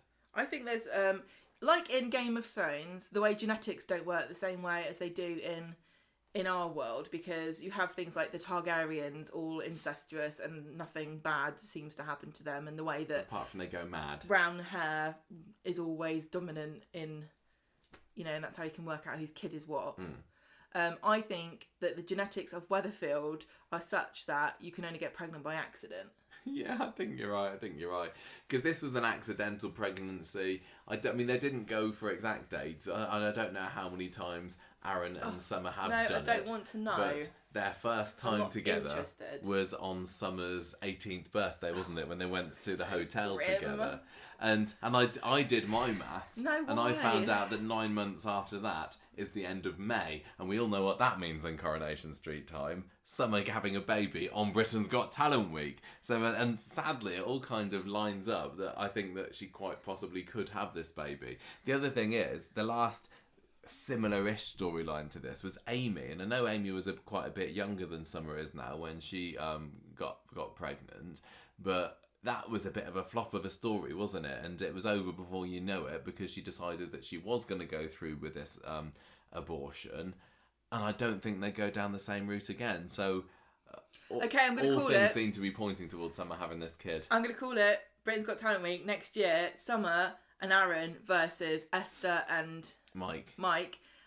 who have they decided they were going to give the baby up for adoption, and then right at the last minute they changed their mind, and then they sort of desperate, fleeing with pregnant Summer is trying to escape the baby snatchers. Yeah. I mean, it does sound a little bit too close to this year's Britain's Got Talent with the Imran and Toya in a car with a baby kind of story. No, not the same. I know. It wouldn't surprise me. They could do an Emmerdale and she could ride away on a horse. Yeah. But you know when it's your due date and you the baby's just not coming, you try anything, right, girls? Even riding a horse or a quad bike that explodes. So do you agree as well that she's gonna at least try for this baby? Not have an abortion? Is it going to be like she'll go to the abortion clinic and she changes her mind, or is Esther going to give her sad eyes or something? I just wish that there was a joyful pregnancy storyline on Coronation Street for once. I don't think that they would bring Esther's character and Mike into this and give them this proposition. It really feels as though they decide that they're not going to go through with it. They're not just a 2-week set of characters. No, I think that they've. I'm not particularly interested or invested in them as characters yet. They could be the next baddies, I suppose. They're plot points the next at the schemers. moment. Yeah, I mean... But, yeah.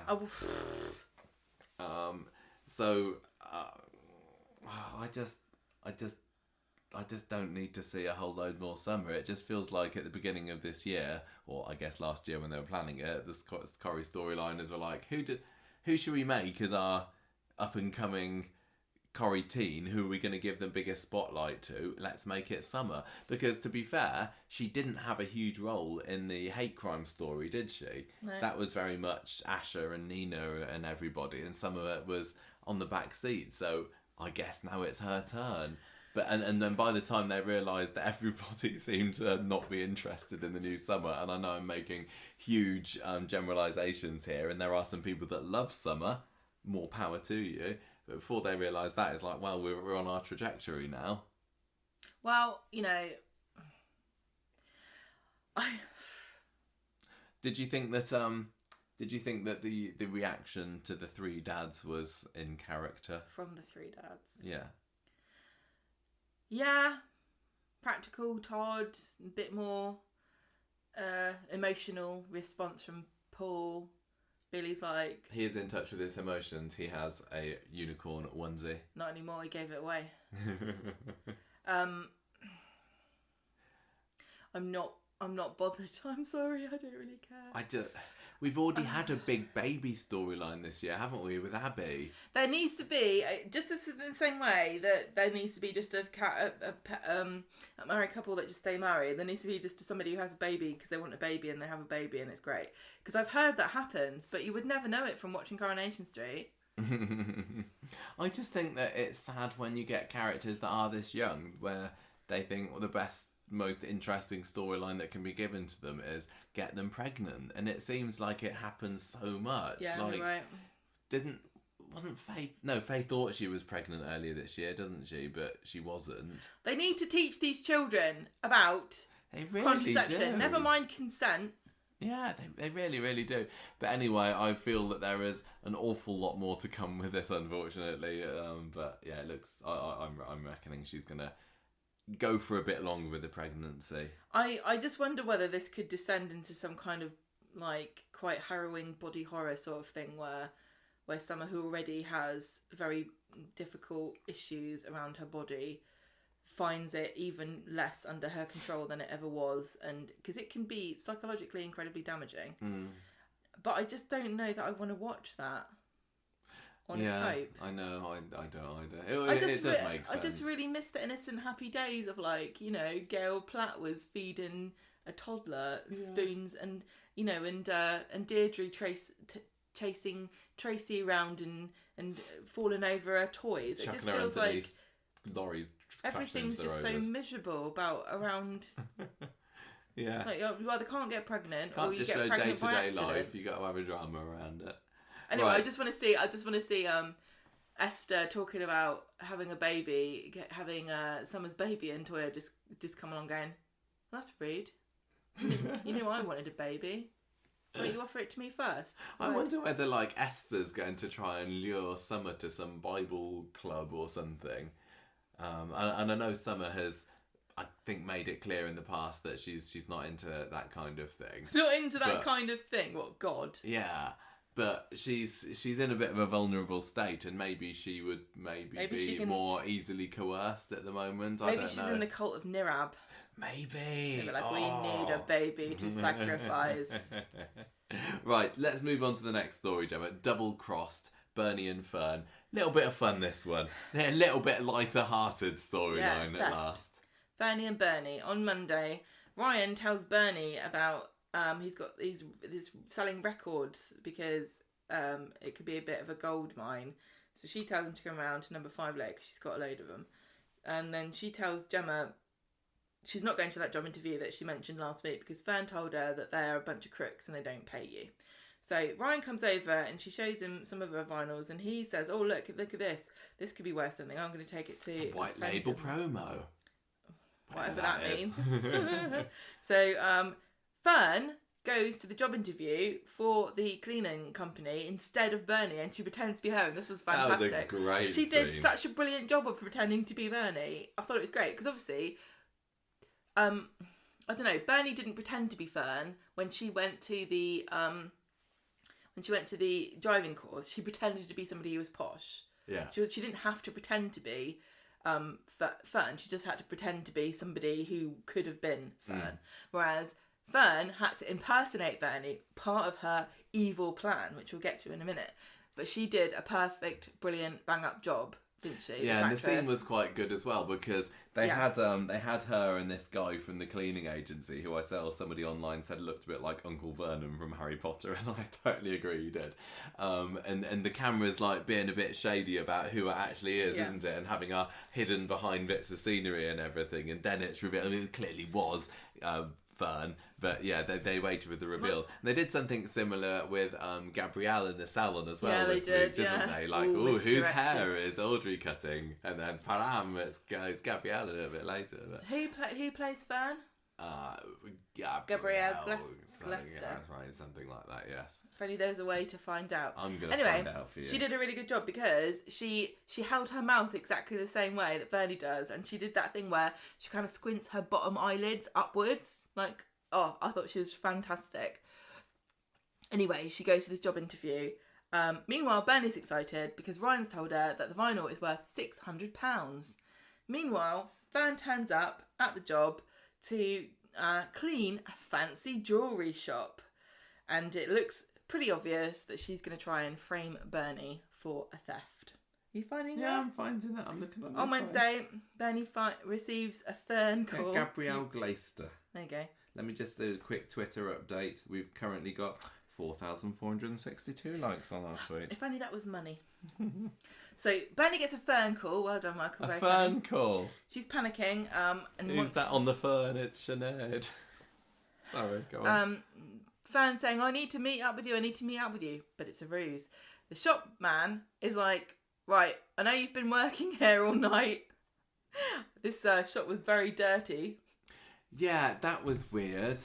I'm going to leave you, new employee, in this unguarded jewellery shop while I go for lunch. Is that all right with you? And she's like, brilliant.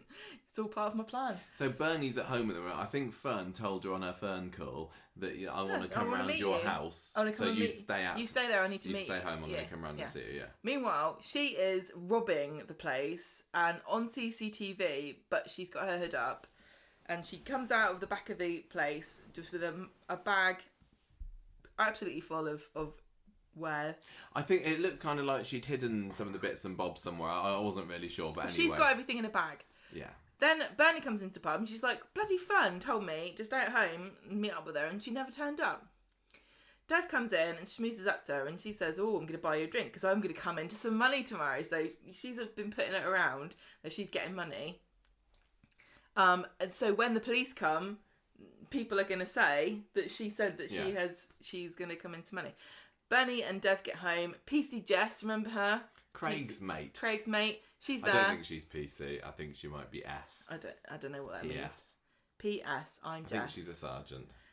She's like, you're under arrest for the crime of robbing the place. So at the station, Bernie's like, I didn't do nothing. And then they say, here's some CCTV footage of you. And she says, "That's Fern. I've been framed." And then they go, and then they give her £250. The CCTV footage, like you said, it had Fern with her hood up, but she's made no attempt to cover her face because clearly she wanted her face to be on tape. On Friday, then he's like, "Oh, for God's sake, it's obviously not, like, it's not me. It looks a bit like me, yeah, but it's the person who looks like me. And if it was me, I wouldn't just walk around with my face visible. I'd try to hide my face a bit more. Fern is a real person. I didn't just make her up." And Jess is like, "I hear this story all the time." People, you would be forgiven if you were thinking, is Fern just a figment of Bernie's imagination? Because nobody's seen her, has she? No, I know, it's brilliant. It's actually really brilliant. Bernie's like, "I don't remember what her name is. I don't know how you find her." And then she says, "All right, okay, I will admit it. I'm sorry, I lied because I did her driving course first. So I do know I've got a copy, I've got her name and I know where she lives and I've got her phone number.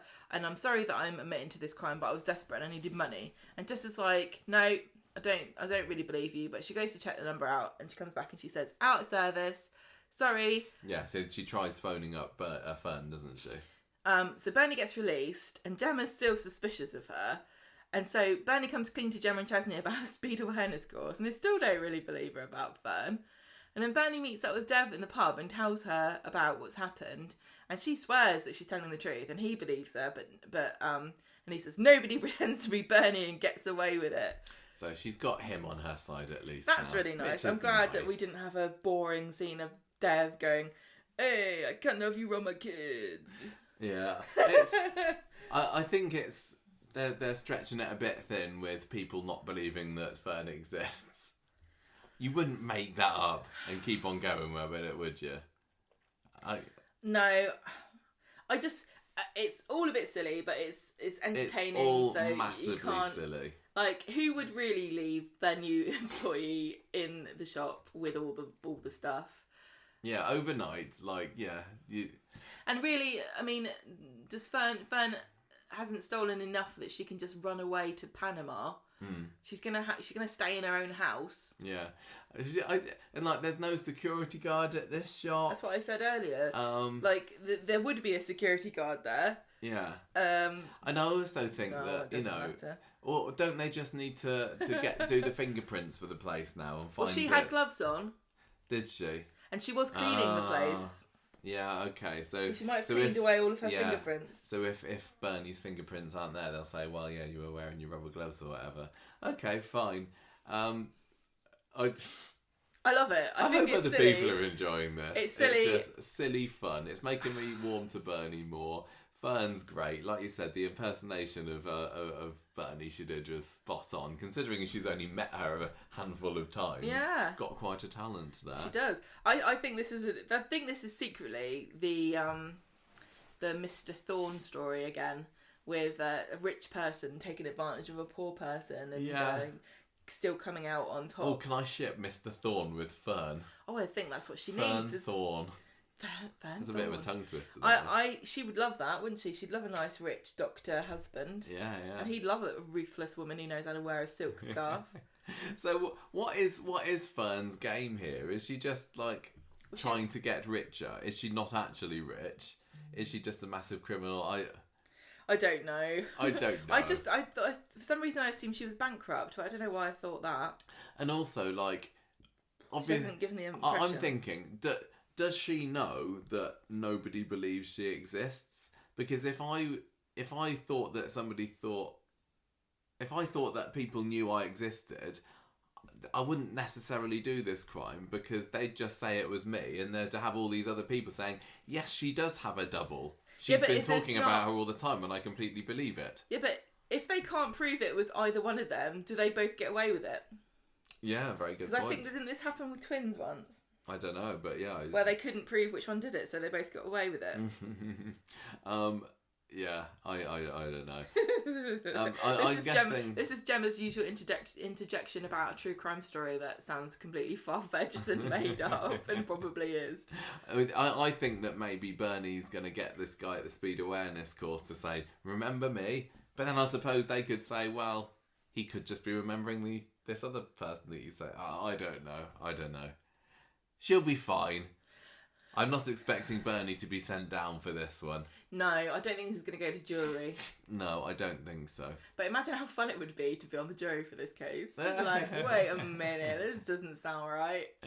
The other notable happening in this story this week was we actually got to see all 4 quads in a scene at once. I could not believe my luck. I think this is literally the first time since they were babies that we'd seen all of them. We had little Alid with his hearing aid. How old are they now? Like 2.5 maybe, I think. Why can't they were born at the beginning of the pandemic, so yeah. Esther and Mike have one of them. Yeah, good point. So anyway, fun stuff. More of it, please. I don't know where it's going, but I'm enjoying the ride. I think the quads should. I think we need to get the St Ives story going. St Ives story. You know, like I met a man with 7 wives. Each wife had 7 sacks. Yeah. Each sack had 7 cats. Each cat had 7 kits. Yes. Kits, cats, sacks, and wives. How many always St Ives? Yeah. Only one. Stew've been framed. Anyway, get those quads some sacks is all I'm saying. Stew've been framed. The less engaging framing storyline, but there was only a little bit of it this week. Monday. He's still trying. He's stuck. He's not getting any joy. Not getting any answers out of the police. Is Stew, and Lucy and Bridget are in court today. I couldn't believe how quickly they went to court for this. I know. Well, it was a very naughty crime that they apparently did. So what if you just go, yeah, I've done a crime? They just take you straight to court. Yeah. Well, it's like the doctors, isn't it? If you want an appointment, just go there. You want to send somebody to prison, just get him in that court. Alia has a nice little apology scene with Stew and says, "Oh, sorry for helping." I really want Alia to stand up for herself and go, "Sorry, I don't know what you expect from me. I didn't kill anybody. You lot are all the murderers. Stop having a go at me. It's not my fault your family's screwed up." Stew, fair play to him, says, "Yeah, I understand. Maybe I overreacted a little bit. Just a bit." Eliza comes downstairs. "When am I going home?" You tell her. So she's still in the dark about what's going on with her mum and her grandma. Remember when Grandad went to prison for 27 years? So Alia goes to the cafe where she finds Dee-Dee and tells her about these 2 women in court today and about Stu being all upset about it. And Dee-Dee says, "Well, look, this is what we've wanted. This is what we've been fighting for all these many, many, many weeks. It's my life's ambition." 2 weeks. And when Stu's name is cleared, he'll be able to hold his head up high. So it's all good, Alia. Don't worry about it. Dee-Dee's like, "I've already booked us into a true crime podcast, so I hope that you've got your speaking voice ready." Don't need a good speaking voice to do a podcast. No, let anybody do a podcast. Yeah. Meanwhile, Stu's fretting with Yasmin about what he's going to do about Eliza and everything, and Lucy and I've got an idea. Bridget and everything. And give her to Esther and Mike. Yes, maybe. These people have been searching for kids in all the wrong places. Yeah. There's kids all over the place. Just gotta look for them. Maybe, let them come to you. I should go to the police station and tell them that Bridget's innocent and I did kill Charlie. She's not though, is she? And Yasmin says, "No, look, Charlie's family deserve to know the truth. Yeah. Whatever the consequences, we can't hide this anymore." She's like, "Charlie who? Oh yeah, I forgot." So later on that episode, Bridget calls Stu from jail. And once more, I have to say, I really, really do love the actress who plays Bridget. Sorry, I didn't get her name again.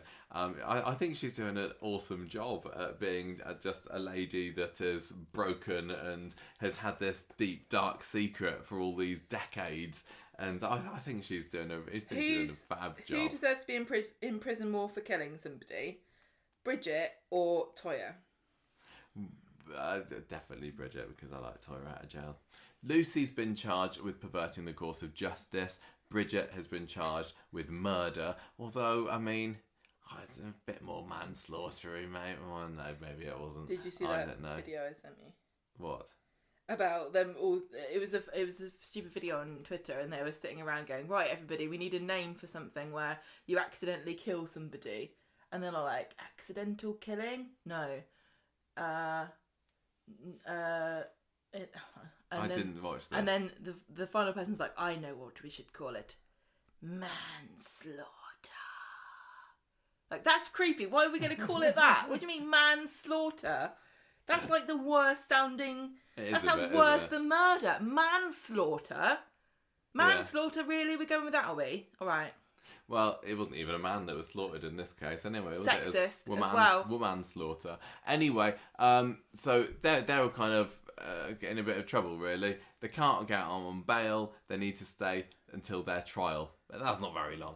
So she asks him to take care of Eliza while she's in prison, and he's I'm not really sure about this. He says, "Please, Dad, I need," and then she's cut off mid-beg because she runs out of credit on her prison phone. What's his answer going to be? Sorry, I'm busy. I was going to do something else. Yeah, got lots on. Sorry, daughter. Bridget Woodrow is played by Beth Weiss. Thank you very much. So at work later, Stu's panicking about this. He can't look after a young girl. He's an old man. He's a busy chef. He can't do this. He's not been a father for years. Along comes Toya. Toya's sniffing about again. She's going to come into the show again soon, and she's going to be sad about all the kids she's missed. An unattended child in here somewhere? Do have a baby you don't want anymore? Please give it to me. You can house Eliza on Coronation Street, can't you? I've got lots of room in my bedroom. She doesn't even have a house of her own. She can go under the bed with the other children. That's the report. Don't tell anybody I've got the report. Stu says, "Look, I haven't even got my own home," and Yasmin says, "It'll be fine. You can stay at number 6 as long as you want. Don't worry about that." So they go back home. Elijah is still asking how long Mum and Gran are going to be, and he's stalling for time, but with a bit of help for Alia, he sits them down to help her out with her latest hurdle on her phone, which is Wordle for songs. Oh, really? Yes, there's things for everything now. Surely you've heard of Hurdle. Are you joking? No. No, I haven't heard of it. Oh, I have. Bridget, I think they just play a tiny snippet of a song and you have to say what the song is. No, that sounds infuriating. Well, you didn't I don't like any of these things. You don't like anything that challenges you and you might get wrong. I'm going to let my brain slowly liquidise as I get older until I'm 50 and I've got no short-term memory left. And you love all the Coronation Street storylines. Yeah. I want to see Toya again. Bridget, stop being mean about Toya. Bridget phones number 6 again later. I'm being Halloween themed. Oh, okay. She wants to speak to Hocus Eliza. Pocus is my favourite film. Right. And that was about child snatchers. Yasmin says, "Eliza, come and speak to your mum, love." Bridget's clearly massively teary over the phone. She says, "Oh, I'm going to be away for a long time, but don't worry. Granddad's going to look after you." And Eliza looks nervous when Bridget says that I'm going to tell you the truth about what happened. Everything. I'm going to tell you everything. And she tells her, and it's all very sad. So Stu on Wednesday is still worried about looking after Eliza. He tells Dee-Dee, and she says, "Well, you know what? If things go your way, you could be in for a bit of compensation, if you know what I mean." And he goes, "I don't want money." And I think Alia or somebody, I can't remember. So it felt to me like someone was near him who should have gone, "You could pay me back though." Also, it's speed dial. We haven't been getting any customers recently. Because of you. Because of you. Well, this really annoyed me.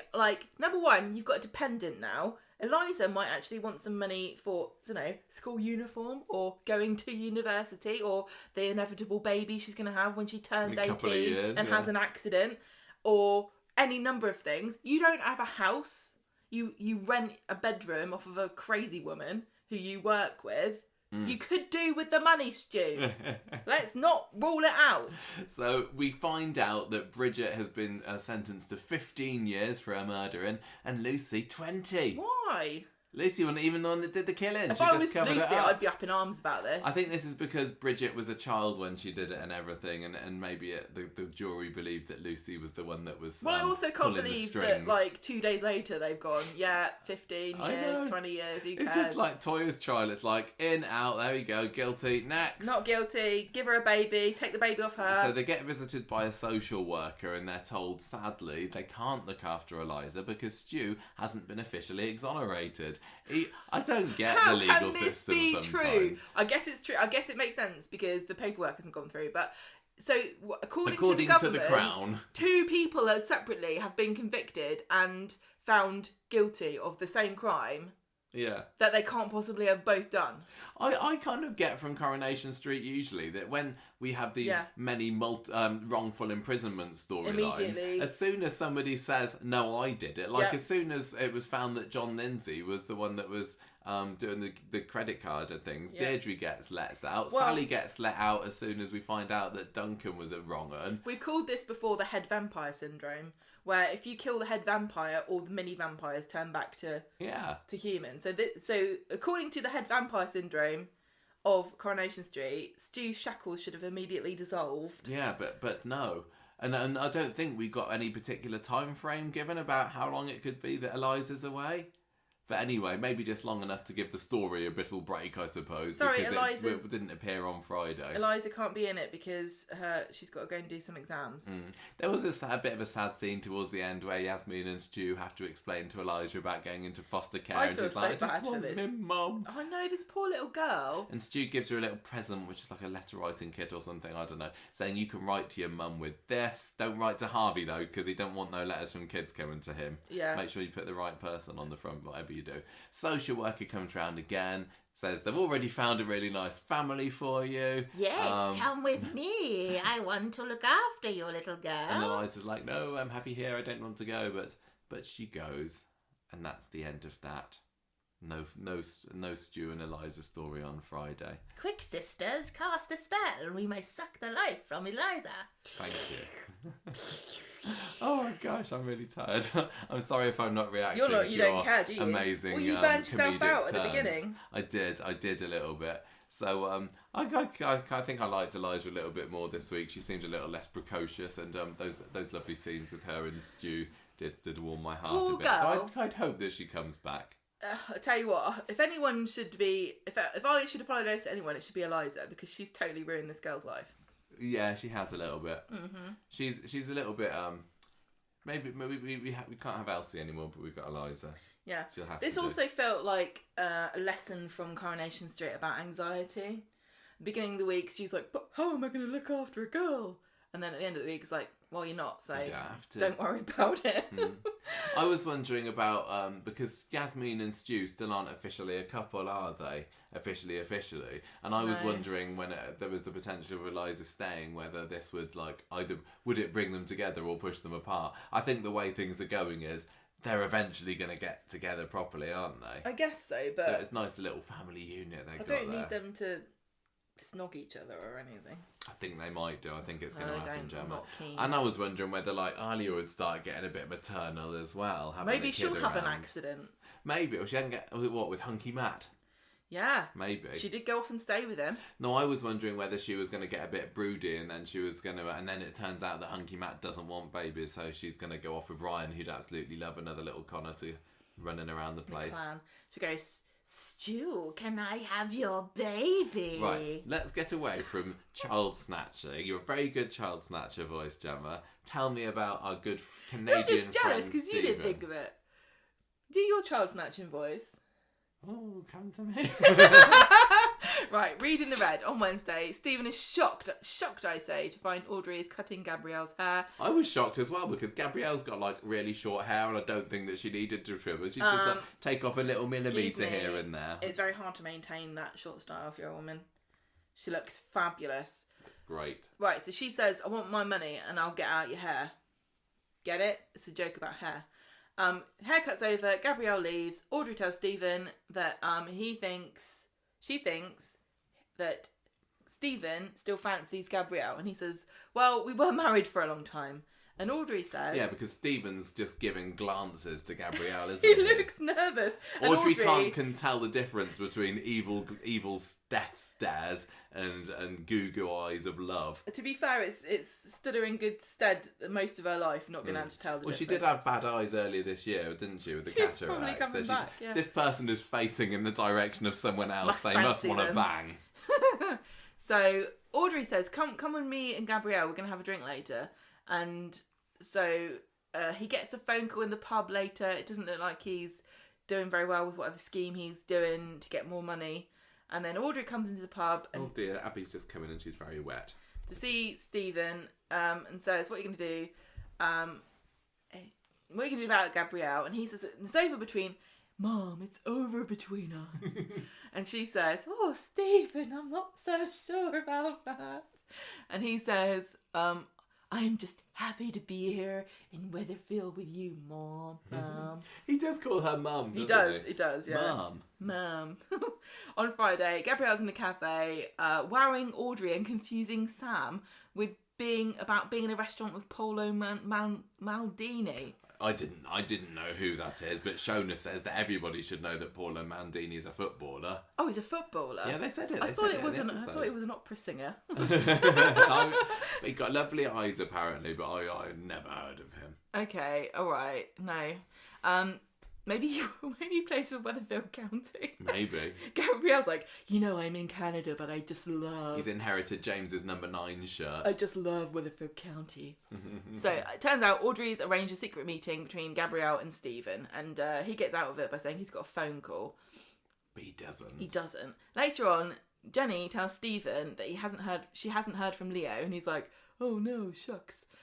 Glenda remarks that Jenny and Stephen look quite pally, and Daisy says, well, guess what happened, and explains all the backstory there. Stephen asks Audrey to stop trying to set him up with Gabrielle.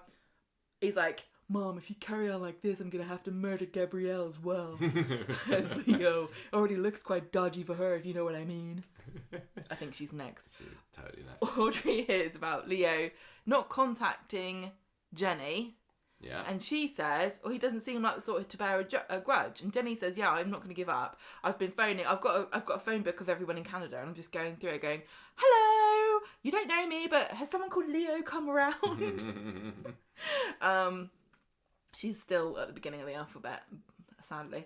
Stephen goes around the back to see her and tells her that she shouldn't be chasing after Leo, and maybe they should open a bottle together as friends. And then in bursts Teddy. Who's that? That is the man that Jenny went to school with, who happens to be Leo's dad, who's like, where's my son? He said he was going to Canada, and I've looked it up, and it's actually quite big, so I'm not sure what specific part he's gone to. He ain't contacted me. And he's like, oh, I see, you're cozying up with this bloke already. I've not heard anything. I think I'm going to call the police. And Steve's like, let's not be hasty here. And he says, keep your nose out, you stupid Canadian man. And that's it. Oh, yes, that was it, wasn't it? that was yeah, but not much, really. It was a couple of episodes worth, but it seemed like it was more of a setup. It was a reminder of things that have happened since, because it was about a month ago, was it, when Gabrielle told Stephen, you got a month to pay me? Yep. And he has not only has he not paid her, he's literally done nothing since then, because we haven't seen him on screen for a little while. He's trying to shortchange his way to 20 grand's worth of, or however much he owes Gabrielle, but... unfortunately, Glenda's on the case because every time she gives her a note, she takes a photo of it. I thought that was funny. That was good. Stephen's trying to get closer to Jenny to try to control her behaviour probably a bit and distract her from Leo. Yeah, he just wants to keep an eye on what she's doing, really. Yeah, make sure she doesn't uncover anything. Yeah, he's better off knowing, even if she's doing things that he doesn't really want her to do. At least he knows about it. But he tried to dissuade her from contacting him today, didn't he? He was like, oh, just let him contact you first. He's the one that left. So I think we're gonna have more of this next week because set it up. It's basically just set up. Nobody knows where Leo is, and people are starting Gabrielle to get worried. Still wants her money, and Teddy's on the case, and Stephen's still pretty desperate, although he's not been doing any bin swinging this week. So we've seen him lose his cool a bit more than this. I hope we get to see another outburst from Stephen next week because they're always fun. I tell you what, if he does not murder Gabrielle in the next month, I'm going to be absolutely shocked. Yeah, I know. I know what you mean. I don't know whether a month is a bit too soon, but I don't think I'd be buying her a Christmas present this year. Don't even write probably a card. Not worth it. If you're going to buy her something, keep the receipt. That's all I'm saying. So Tim and Aggie. Well, you've missed Canadian Thanksgiving, so yeah. Tim and Aggie, platonic or shaggy, came to a kind of conclusion this week. So Sally's in a massive mood with Tim after the revelation. Thank you, last week that he's been secretly texting Aggie and being her friend. And so she's like, right, you can have this necklace back. Don't want it. Go and give it to your girlfriend if you want. She's so mature. And even Tim's like, oh, I don't need to. I gave her another necklace. You stupid ass. Sally's absolutely fuming at this news. And she's like, look, we are supposed to be able to talk to each other and trust each other. Not you and some other woman. He's like, no, we can. It's just different with me. And you got nothing to worry about, Sally, I promise. Back over at number 3, Ed's being a lot more understanding about the whole situation. And he's like, well, nobody actually cheated on each other, did they, I suppose? You have told me everything now, haven't you, Aggie? Right? And she's like, well, there is one thing. You know that time when our son James collapsed with his heart problem the other week? Yeah, I was with Tim then. Just talking, by the way. But that's why. And that's what he takes as his... light in the touch paper that makes him go off on one as much as Ed can. And he's like, oh, you let your friendship with Tim come in between you and your family. This changes everything. And I'm like thinking, not really. I mean, I don't think that revelation was enough for him to have completely changed his mind from, well, it's okay, really. Because it's not like she was being super sneaky. It's not like she realised that James was in hospital somewhere and she said, oh, well, I'm in the middle of the cup of tea with Tim at the moment, actually, so I'll wait until it's finished and then go over to the hospital. I don't know, but they wanted a little bit of drama in there. Sally finds Aggie in the cafe later and says, look, we just need to talk through this. This has made me massively insecure, says Sally. Tim likes speaking with you more now, apparently. He finds it easier. I had a special friendship with him. I thought that, I was his... best friend. Soulmate, if you like, and now that's been ruined. He says, Tim's got his mates. He doesn't need you. Maybe you need to concentrate on your relationship with your husband. I mean, from Sally's point of view, and I can sympathise with her without agreeing with her, just like I do with lots of different characters. Or rather, not saying whether I agree or not, or disagree with her, but the fact that she had nothing left with nothing physical left with Tim except for the fact that they were best friends, and then she finds out that she doesn't even have that. No wonder she feels devastated. I know, and I think that I think if I found out that you'd been having these deep and meaningful and kind of intimate chats with some guy, I think I probably would be on more like Sally. I'd be like proper insecure about it and worried about it. Well, don't worry. I wouldn't get mad and shout at you because I knew that I wouldn't win, but I don't think I'd like it. Anyway, Aggie goes to visit Ed at work later and they have this nice kind of reconciliation scene. She says, look, I love you, and he's like, I love you too. You don't need to apologise, love. He says, look, it can be difficult to talk sometimes, I know. And she says that she loves talking to him. So they have a nice little sit together and they hold hands and it is very sweet. Aggie kind of at the end of that scene looked a little bit poignant-ish, maybe a bit regretful about how things have gone.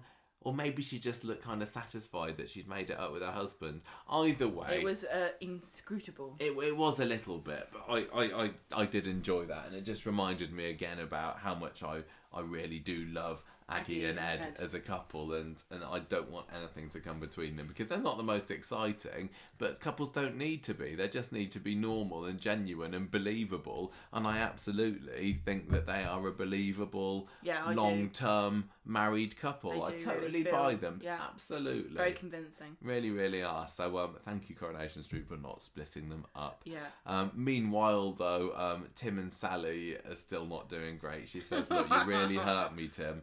And he promises that he'll do whatever he can to make things up to her. What that it will be, we don't know. For that was the end of that storyline this week. See, I've heard people, even with everything we've seen between Tim and Aggie, saying that they actually did have an emotional affair. Oh, well, yeah. But I don't see how that can really be true, and unless you're the sort of person who genuinely doesn't think that men and women can ever be friends. It was just... It wasn't an emotional affair. The very intimate nature of what they were talking about. I know, but the kisses on the text messages when he wouldn't normally do that. To me, an emotional affair is, I love you, and I wish I could leave my wife for you. I don't know. To me, that's what that means.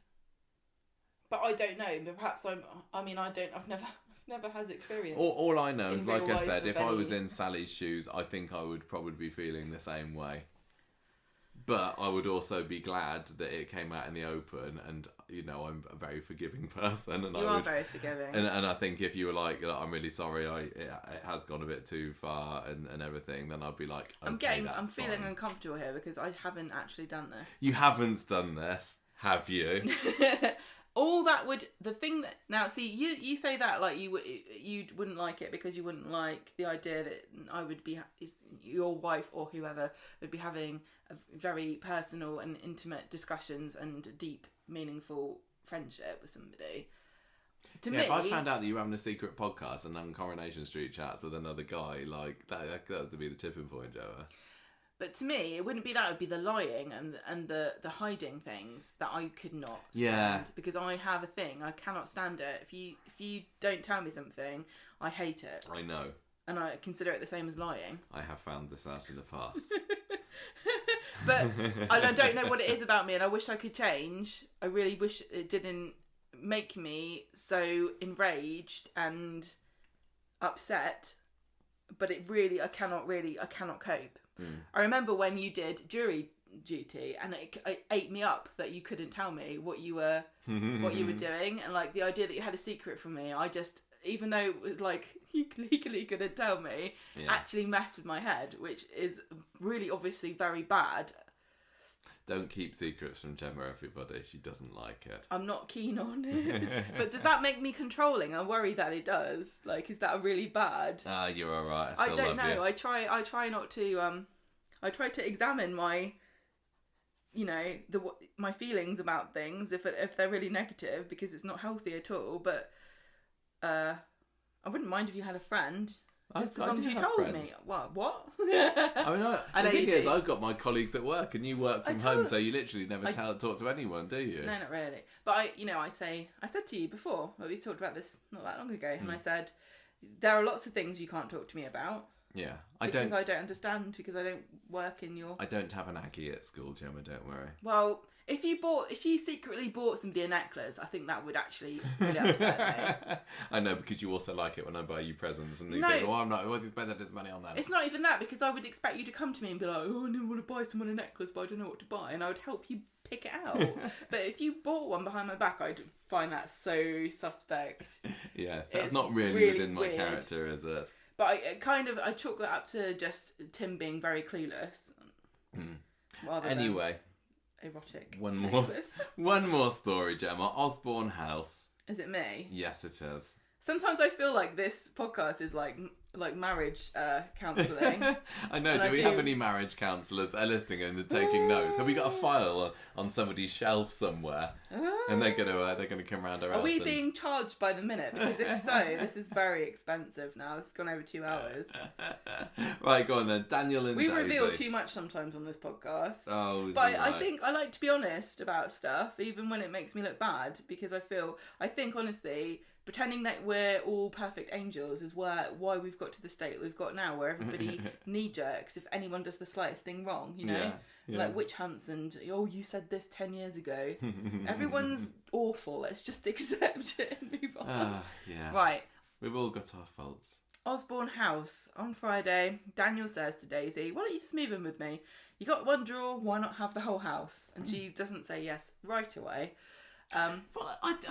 This is when she goes into the bathroom and screams. I told you earlier, the next scene, she explains that she did walk in on Paul, like I said she did. Yeah, I know that. But why? What did that add to the episode? Michael, it's to establish the fact that Daisy doesn't want to move in with... That makes total sense.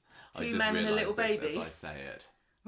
Well done. Yes. In the pub, Daisy admits to Jenny that she doesn't really like the idea of moving in there because Sinead used to live there, and it's also Sinead's flat and Sinead's baby and Sinead's ex-husband.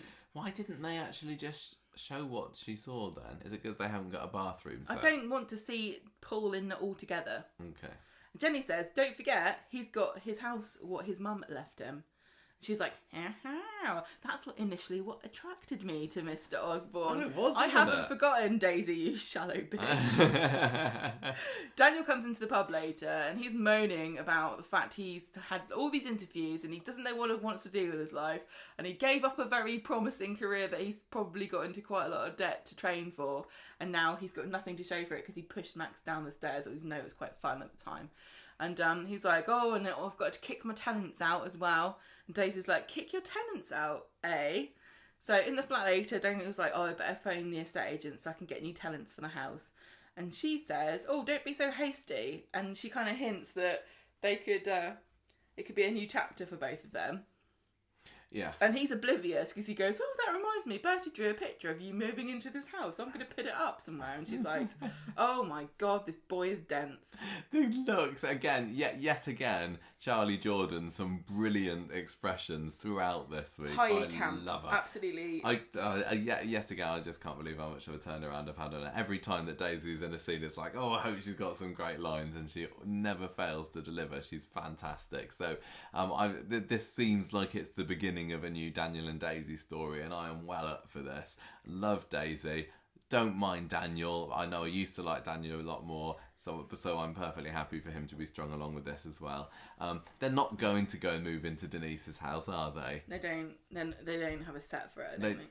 No, I mean, so and they wouldn't have them live that far away from the street. I mean, Audrey obviously is famously Grasmere Drive, so it's not out of the question for characters to move away from the street. But I don't think it's going to happen. But where could Daniel and Daisy move to? Because I think they've honestly, out of all of the younger couples on Coronation Street at the moment, they've got the most potential to be like decent long-term family material. But there ain't any houses going spare at the moment, are there? Who's moving into Toya's flat? We don't know. We haven't been told that. They could move there. Yeah, but they don't need to. Daisy doesn't want to move to another flat. That's the point. Yes, she does. She wants an upgrade. I think she wants a house. Well, she might well want a house, but a bigger flat would be better than where he lives now. Mate, I don't know. I think she'd settle for just not living with Paul. Yeah, I think a lot of us encourage Paul to. Yeah, that's very true. No, I don't think there's any houses going spare anytime soon. But although who knows what's going on with number one at the moment, because that scaffolding is still there. Still there. And from recent set photos from the Coronation Street tour, it is still there right now. A month. Something's gone wrong with that story, hasn't it? I don't know. Well, I think I know. Right. Okay, that's it for this week's Coronation Street. I found it much more entertaining than last week's, I have to say. It wasn't like top drawer amazing or anything, but compared to the bore fest that was last week, I thought it was pretty solid. They really fumbled a bit today when they kept giving us pause for thought about refugees, as though nobody in this country had ever considered the idea that being a refugee is something that could happen. It was odd. I mean, considering that Summer probably did have the major storyline, I know we put her second in our list, but that was because I wanted to talk about Harvey coming back. But considering that she was the A story, it was still pretty decent, I would say. I just feel so bad for ragging on Summer all the time, but I try my best to find something. I think that the Fern and Bernie storyline was great. Stu was kind of sweet in some ways. Love the Stephen storyline. Aggie and Tim, fine. Sam and Audrey had those wonderful scenes earlier this week as well. And like I said, love Daniel and Daisy. So I think I'm going to give this one... I don't know if you got a score in mind with all of that. I'm going to give it 3.5 celery-laden hot pots. 3.5 sticks of celery in a Betty's hot pot, yeah. My hot pot recipe does not include celery, just to say I agree. I don't necessarily think it should be anywhere near a hot pot. Or carrots, controversially. I'm going to give it 3.5. I'm going to give it 3.5 nice moo-moos out of a lovely 5. nice moo. I need a moo-moo. Yeah. What? I want a Homer Simpson movie. No, him. Ever hear Moomo, I just think of Homer Simpson. So I don't think we really had that word in this country before. No. Right, character of the week. Summer's unborn baby. No. Not even bigger than a pea and already more fascinating than its mother. I mean, Audrey is a strong contender this week, just for the few scenes that she had. Daisy possibly as well. Jenny's always good for. Daisy was fun. Yeah, I said Daisy. I don't know. Stephen Reed, Stu, Eliza, Esther. No, stop telling me characters that it's clearly not going to be. I really have no clue. I can't. It was very much an ensemble week. It really was an ensemble this week, wasn't it? I don't know whether there's any major standouts. Some of my favourite apart characters. From the odd scene. But they were very, very minor, as you say. I think I am going to go Audrey this week, just because that stuff with Sam was so lovely. When she turned to Sam and she said, "I love you," that really, really just touched my heart. I mean, love her so much. She didn't do a great job in convincing him not to write to his mother as murderer anymore, but she tried her best. And that's what, as the grand matriarch of the She's family should be. She's trying to get Stephen and Gabrielle back together as well, which is going to be hilarious when he murders her and she feels bad. Yes, I'm going to go for Audrey for character. Me too. Oh, nice one, Audrey. Right, double Audrey, double 3.5. Let's. What did you think, everybody? What did you think?